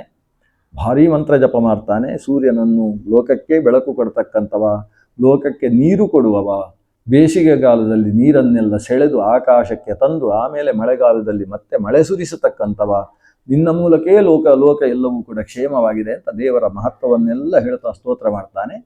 ಅವನ ತಪಸ್ಸಿಗೆ ಸೂರ್ಯ ವಾಜಿರೂಪದಿಂದ ಅವನ ಮುಂದೆ ಪ್ರತ್ಯಕ್ಷನಾಗ್ತಾನೆ, ಅಂದರೆ ಕುದುರೆಯ ರೂಪದಲ್ಲಿ ಪ್ರತ್ಯಕ್ಷನಾಗ್ತಾನೆ. ಕುದುರೆಯ ರೂಪದಿಂದ ಬಂದು ಅವನಿಗೆ ವೇದವನ್ನು ಉಪದೇಶಿಸ್ತಾನೆ. ವಾಜಿರೂಪದಿಂದ ಉಪದೇಶಿಸಿದ ಆ ವೇದಕ್ಕೆ ವಾಜಸನೇಯಕ ಅಂತ ಹೆಸರು. ಆ ವಾಜಸನೇಯಕ ಅನ್ನುವುದೇ ಇವತ್ತು ಶುಕ್ಲ ಯಜುರ್ವೇದ ಅಂತ ಅದನ್ನು ಕರೆಯುವುದು. ಅದು ಮತ್ತೆ 16 ಶಾಖೆಯಲ್ಲಿ ವಿಸ್ತಾರಗೊಂಡಂತಹ ವೇದ. ಯಾಜ್ಞವಲ್ಕ್ಯರು ಅದಕ್ಕೆ ಪ್ರವರ್ತಕರು. ಹೀಗಾಗಿ ವೈಶಂಪಾಯನ ಪ್ರವೃತ್ತವಾಗಿರತಕ್ಕಂತಹ ತೈತ್ತಿರೀಯ ಸಂಹಿತಾ ಬೇರೆ, ವಾಜಸನೇಯಕ ಅಂತ ಕರೆಸಿಕೊಳ್ಳತಕ್ಕಂತಹ ಶುಕ್ಲ ಯಜುರ್ವೇದದ ವಿಭಾಗ ಬೇರೆ. ಹೀಗೆ ಯಜುರ್ವೇದ ಅನ್ನುವುದು ವೇದವ್ಯಾಸರಿಂದ ವೈಶಂಪಾಯನರಿಗೆ ಬಂದು, ವೈಶಂಪಾಯನರ ಶಿಷ್ಯ ಪರಂಪರೆಯಲ್ಲಿ ಯಾಜ್ಞವಲ್ಕ್ಯ ಬಂದು ಅಲ್ಲಿಂದ ಬಹಳ ವಿಸ್ತಾರವಾಗಿ ಬೆಳೆದು ಬಂತು. ಮತ್ತೆ ಸಾಮವೇದ ಅಂತ ಒಂದು ವಿಭಾಗವನ್ನು ಮಾಡಿದಂತಹ ವ್ಯಾಸರು ಜೈಮಿನಿ ಅಂತ ಹೇಳುವ ಶಿಷ್ಯನನ್ನು ಕರೆದು ಇದನ್ನು 1000 ರೂಪದಿಂದ ನೀನು ಲೋಕಕ್ಕೆ ಪ್ರಸಾರ ಮಾಡುವಂತ ಸಹಸ್ರವರ್ತ್ಮ 1000 ಶಾಖೆಯಲ್ಲಿ ಅದನ್ನು ವ್ಯವಸ್ಥೆ ಮಾಡುವಂತಹ ಜವಾಬ್ದಾರಿಯನ್ನು ಕೊಟ್ಟರು. ಆ ಮೂಲಕ ಸಂಗೀತ ಶಾಸ್ತ್ರವನ್ನು ಕೂಡ ನಿರ್ಮಾಣ ಮಾಡಿದರು. ಸಾಮದಲ್ಲಿ 1000 ಬಗೆಯ ಸಂಗೀತದಿಂದ ಗಾನ ಮಾಡುವ ವಿಧಾನಗಳನ್ನೆಲ್ಲ ಉಪದೇಶ ಮಾಡಿದರು. ಆಮೇಲೆ ಅಥರ್ವವೇದ ಅನ್ನುವ ಒಂದು ವಿಭಾಗವನ್ನು ಮಾಡಿ ಸುಮಂತು ಅನ್ನುವ ಋಷಿಯನ್ನು ಕರೆದು ಅವನಿಗೆ ಸುಮಂತು, ಜೈಮಿನಿ, ವೈಶಂಪಾಯನ ಮತ್ತು ಪೈಲ ಅನ್ನುವ 4 ಋಷಿಗಳಿಗೆ ಅಥರ್ವ, ಸಾಮ, ಯಜುಸ್ಸು ಮತ್ತು ಋಗ್ವೇದ ಅನ್ನುವ 4 ವೇದಗಳ ಜವಾಬ್ದಾರಿಯನ್ನು ಕೊಟ್ಟು, ಇಷ್ಟು ವೇದಗಳಿಂದಲೂ ಜನಕ್ಕೆ ಸರಿಯಾದ ಜ್ಞಾನ ಬರುವುದಿಲ್ಲ ಅಂತ ಮತ್ತೆ ಆಲೋಚನೆ ಮಾಡ್ತಾ ಕೂತರು ಶಮ್ಯಾಪ್ರಾಸದಲ್ಲಿ. ಏನು ಮಾಡೋಣ? ಪುರಾಣ ಸಂಹಿತೆಯನ್ನು ರಚಿಸಿದರಂತೆ. ಮಹಾಭಾರತ ಅಂತ ಆಯ್ತಲ್ಲ, ಪುರಾಣ ಸಂಹಿತೆ 17 ಪುರಾಣಗಳನ್ನು ರಚಿಸಿ 17 ಪುರಾಣಗಳನ್ನು ರಚಿಸಿ ಇದನ್ನು ಯಾರಿಗೆ ಕೊಡುವುದು? ಹೇಗೂ ಋಷಿಗಳು ತುಂಬ ಜನ ಇದ್ದಾರೆ, ಅವರನ್ನು ಕೂಡಿಸಿಕೊಂಡು ಪ್ರವಚನ ಶುರು ಮಾಡಿದರು. ಚೆನ್ನಾಗಿ ಯಾರು ಪ್ರವಚನ ಕೇಳ್ತಾರೆ ಅವರಿಗೆ ಕೊಡುವುದು ಅಂತ ಈಗ ಆಲೋಚನೆ ಮಾಡಿ ಪ್ರವಚನ ಶುರು ಮಾಡಿದರು. ಪ್ರವಚನ ಶುರು ಮಾಡಿದರೆ ಕೂತವರಿಗೆ ಕೆಲವರಿಗೆ ಆಕಳಿಕೆ ಬರ್ತಾ ಉಂಟು, ಆದರೆ ಕೇಳುವವರಿಗೆ ಮಾತ್ರ ರೋಮಾಂಚನ ಆಗ್ತಾ ಉಂಟಂತೆ. ಹೇಳ್ತಾ ಇರುವ ಹಾಗೆ ತಾನು ಮಾಡಿದ ಪುರಾಣ, ಆ ಪುರಾಣ ಪ್ರವಚನ ಮಾಡ್ತಾ ಇರುವ ವೇದವ್ಯಾಸರಿಗೆ ರೋಮಾಂಚನ ಆಗ್ತಾ ಇದ್ದ ಹಾಗೆ ಆ ರೋಮಾಂಚನದಿಂದ ಒಬ್ಬ ಮಗ ಹುಟ್ಟಿದ. ಈಗ ವೇದವ್ಯಾಸರಿಗೆ ಸೃಷ್ಟಿ ಮಾಡುವುದು ಕಷ್ಟದ ವಿಷಯವೇ ಅಲ್ಲ. ರೋಮಾಂಚಾದು ರೋಮಹರ್ಷಣ ಅಂತ ಆಚಾರ್ಯರು ಹೇಳ್ತಾರೆ. ಆತನ ವೇದವ್ಯಾಸರ ರೋಮಾಂಚದಿಂದ ಒಬ್ಬ ಹುಟ್ಟಿದ ಮಗನಿಗೆ ರೋಮಹರ್ಷಣ ಅಂತ ಹೆಸರು. ಆ ರೋಮಹರ್ಷಣನ ಮಗ ಉಗ್ರಶ್ರವಸ್ ಅಂತ ಅವನಿಗೆ ಹೆಸರು. ಅವನನ್ನೇ ಸೂತ ಪುರಾಣಿಕ ಅಂತ ಕರಿತೇವೆ. ಈಗ ರೋಮಹರ್ಷಣ ಏನು ಆವಿರ್ಭವಿಸಿದ್ದಾನೆ, ಅವನಿಗೆ ಈ 17 ಪುರಾಣಗಳನ್ನು ಕೂಡ ಜವಾಬ್ದಾರಿ ಕೊಟ್ಟರು. ನೀನು ಉಪನ್ಯಾಸ ಮಾಡ್ತಾ ಇದ್ರೆ ಕೇಳುವವರೆಲ್ಲ ರೋಮಹರ್ಷಿತರಾಗಿ ಕೇಳ್ತಾರೆ, ಹಾಗೆ ಅದನ್ನು ಲೋಕದಲ್ಲಿ ಪ್ರಸಾರ ಮಾಡುವಂತ ರೋಮಹರ್ಷ ಇತಿಹಾಸ ಪುರಾಣಾನಾಂ ಪಿತಾಮಿ ರೋಮಹರ್ಷಣ ಅಂತ ಸೂತ ಪುರಾಣಿಕರು ಹೇಳ್ತಾರೆ. ನನ್ನ ಅಪ್ಪ ರೋಮಹರ್ಷಣ ಇತಿಹಾಸ ಪುರಾಣಗಳ ಜವಾಬ್ದಾರಿಯನ್ನು ಲೋಕಕ್ಕೆ ಪಡೆದವ ಅಂತ. ಆಮೇಲೆ ಇಷ್ಟೂ ಆಯಿತು. ವೇದಾರ್ಥ ನಿರ್ಣಾಯಕವಾದ ಬ್ರಹ್ಮಸೂತ್ರಗಳನ್ನು ಕೂಡ ವೇದವ್ಯಾಸರು ರಚಿಸಿದರು. ಇಷ್ಟು ಆದ ಮೇಲೆಯೂ ಕೂಡ ಅವರು ಶಮ್ಯಾಪ್ರಾಸ, ಅದು ಸರಸ್ವತಿ, ಪ್ರಾಚೀ ಸರಸ್ವತಿಯ ತೀರ ಅಲ್ವಾ, ಅಲ್ಲಿ ಕೂತುಕೊಂಡು ಯೋಚನೆ ಮಾಡ್ತಾ ಇದ್ದಾರಂತೆ. ಏನೋ ಇನ್ನೊಂದು ರಚಿಸಬೇಕಿತ್ತು, ಏನೋ ಆಗಬೇಕಿತ್ತು, ಹೊಟ್ಟೆಯಲ್ಲುಂಟು ಬಾಯಿಗೆ ಬರುವುದಿಲ್ಲ ಅಂತ ವೇದವ್ಯಾಸರ ನಾಟಕ. ಅಷ್ಟೊತ್ತಿಗೆ ಅಲ್ಲಿಗೆ ನಾರದರು ಬಂದರು. ನಾರದರು ಬಂದವರು, ವ್ಯಾಸರೇ ನೀವು ಅಷ್ಟೆಲ್ಲ ಮಾಡಿದ್ದೀರಿ, ಇಷ್ಟೆಲ್ಲ ಮಾಡಿದರೂ ಕೂಡ ಇದೊಂದು ಮಾಡ್ಬೋದಲ್ವಾ ಅಂತ ಹೇಳಿದರು. ಅದು ಯಾವುದು ಅಂದರೆ ಭಾಗವತ. ಯಥಾ ಧರ್ಮಾದಯೋಕ್ಯರ್ಥಾ ಮುನಿವರ್ಯಾನುವರ್ಣಿತಾ ನ ತಥಾ ವಾಸುದೇವಸ್ಯ ಮಹಿಮಾಹ್ಯನುವರ್ಣಿತಃ ಸಮಾಧಿನ ಅನುಸ್ಮರ ಯದ್ವಿಚೇಷ್ಟಿತಂ. ಸಮಾಧಿನ ಅನುಸ್ಮರ ಯದ್ವಿಚೇಷ್ಟಿತಂ. ಭಗವಂತ ಅದೆಷ್ಟೋ ಅವತಾರಗಳನ್ನು ಹೊತ್ತಿದ್ದಾನಲ್ಲ, ಅಷ್ಟೂ ಅವತಾರಗಳಲ್ಲಿ ಎಂಥೆಂತಹ ಸಾರಭೂತವಾದಂತಹ ಜ್ಞಾನವನ್ನು ತನ್ನ ಲೀಲಾ ವಿಸ್ತಾರದಿಂದ ಲೋಕಕ್ಕೆ ಕೊಟ್ಟಿದ್ದಾನಲ್ಲ. ಅದರಲ್ಲೂ ಭಗವಂತ ತಾನು 19 ಮೇ ವೃಷ್ಣಿಷು ಪ್ರಾಪ್ಯ ಜನ್ಮನಿ 19 ಮತ್ತು 20ನೇ ಅವತಾರವಾಗಿ ಭಗವಂತ ಬಲರಾಮ ಮತ್ತು ಶ್ರೀಕೃಷ್ಣನಾಗಿ ವೃಷ್ಣಿವಂಶದಲ್ಲಿ ಆವಿರ್ಭವಿಸಿದ್ದಾನಲ್ಲ, ಅಥವಾ ದಶಾವತಾರಗಳಲ್ಲಿ 8ನೇ ಅವತಾರವಾಗಿ ಭಗವಂತ ಕೃಷ್ಣನಾಗಿ ಅವತರಿಸಿದ್ದಾನಲ್ಲ, ಎಂಥ ಲೀಲಾ ವಿತಾನವನ್ನು ತೋರಿಸಿದ್ದಾನೆ. ಆ ಲೀಲೆಯ ಮೂಲಕ ಪರತತ್ವವನ್ನು ಲೋಕಕ್ಕೆ ತಿಳಿಸುವಂತಹ ಯಾವ ಕಥೆಯನ್ನು ಕೇಳ್ತಾ ಇದ್ದರೆ ಸಂಸಾರದ ಎಲ್ಲ ವಿಷಯಗಳು ಮರೆತು ಆ ಕಥಾಶ್ರವಣದ ಮೂಲಕವಾಗಿ ಮನಸ್ಸು ಪೂರ್ತಿ ಭಗವಂತನಲ್ಲಿ ಅನುರಕ್ತವಾಗಿ ತಮ್ಮಲ್ಲಿ ಮತ್ತು ತಮ್ಮ ಪರಿಸರದಲ್ಲೇ ಜ್ಞಾನಭಕ್ತಿ ವೈರಾಗ್ಯಗಳ ಸಮೃದ್ಧಿ ಉಂಟಾಗ್ತದೋ ಅಂತಹ ಕಥೆಗಳನ್ನು ಎಲ್ಲರಿಗೂ ಅರ್ಥವಾಗುವ ಭಾಷೆಯಲ್ಲಿ ನೀನು ರಚಿಸಿಕೊಡ್ಬೇಕಲ್ವ ಸ್ವಾಮಿ ಅಂತ ನಾರದರು ಕೇಳಿಕೊಂಡಾಗ ವೇದವ್ಯಾಸರು ಶ್ರೀಮದ್ಭಾಗವತವನ್ನು ರಚಿಸಿದರು ಅನ್ನುವ ಕಥೆಯ ಜೊತೆಗೆ ಇವತ್ತಿನ ಅನುಸಂಧಾನವನ್ನು ಭಗವಂತನಲ್ಲಿ ಸಮರ್ಪಣೆ ಮಾಡೋಣ. ಶ್ರೀಕೃಷ್ಣಾರ್ಪಣಮಸ್ತು. ಅಕ್ಷಯಂ ಕರ್ಮ ಯಸ್ಮಿನ್ ಪರೇ ಸ್ವರ್ಪಿತಂ ಪ್ರಕ್ಷಯಂ ಯಾಂತಿ ದುಃಖಾನಿ ಯನ್ನಾಮತಃ ಅಕ್ಷರೋ ಯೋಜರಃ ಸರ್ವದೇವಾಮೃತಃ ಕುಕ್ಷಿಗಂ ಯಸ್ಯ ವಿಶ್ವಂ ಸದಾ ಜಾರಿಕಂ ಪ್ರೀಣಯಾಮೋ ವಾಸುದೇವಂ ದೇವತಾ ಮಂಡಲಾಖಂಡಮಂಡಲಂ ಪ್ರೀಣಯಾಮೋ ವಾಸುದೇವಂ. ಸ್ವಸ್ತಿ ಪ್ರಜಾಭ್ಯಃ ಪರಿಪಾಲಯಂತಾಂ ನ್ಯಾಯೇನ ಮಾರ್ಗೇಣ ಮಹೀಂ ಮಹೀಷಾಃ ಗೋಬ್ರಾಹ್ಮಣೇಭ್ಯಃ ಶುಭಮಸ್ತು ನಿತ್ಯಂ ಲೋಕಾಃ ಸಮಸ್ತಾಃ ಸುಖಿನೋ ಭವಂತು.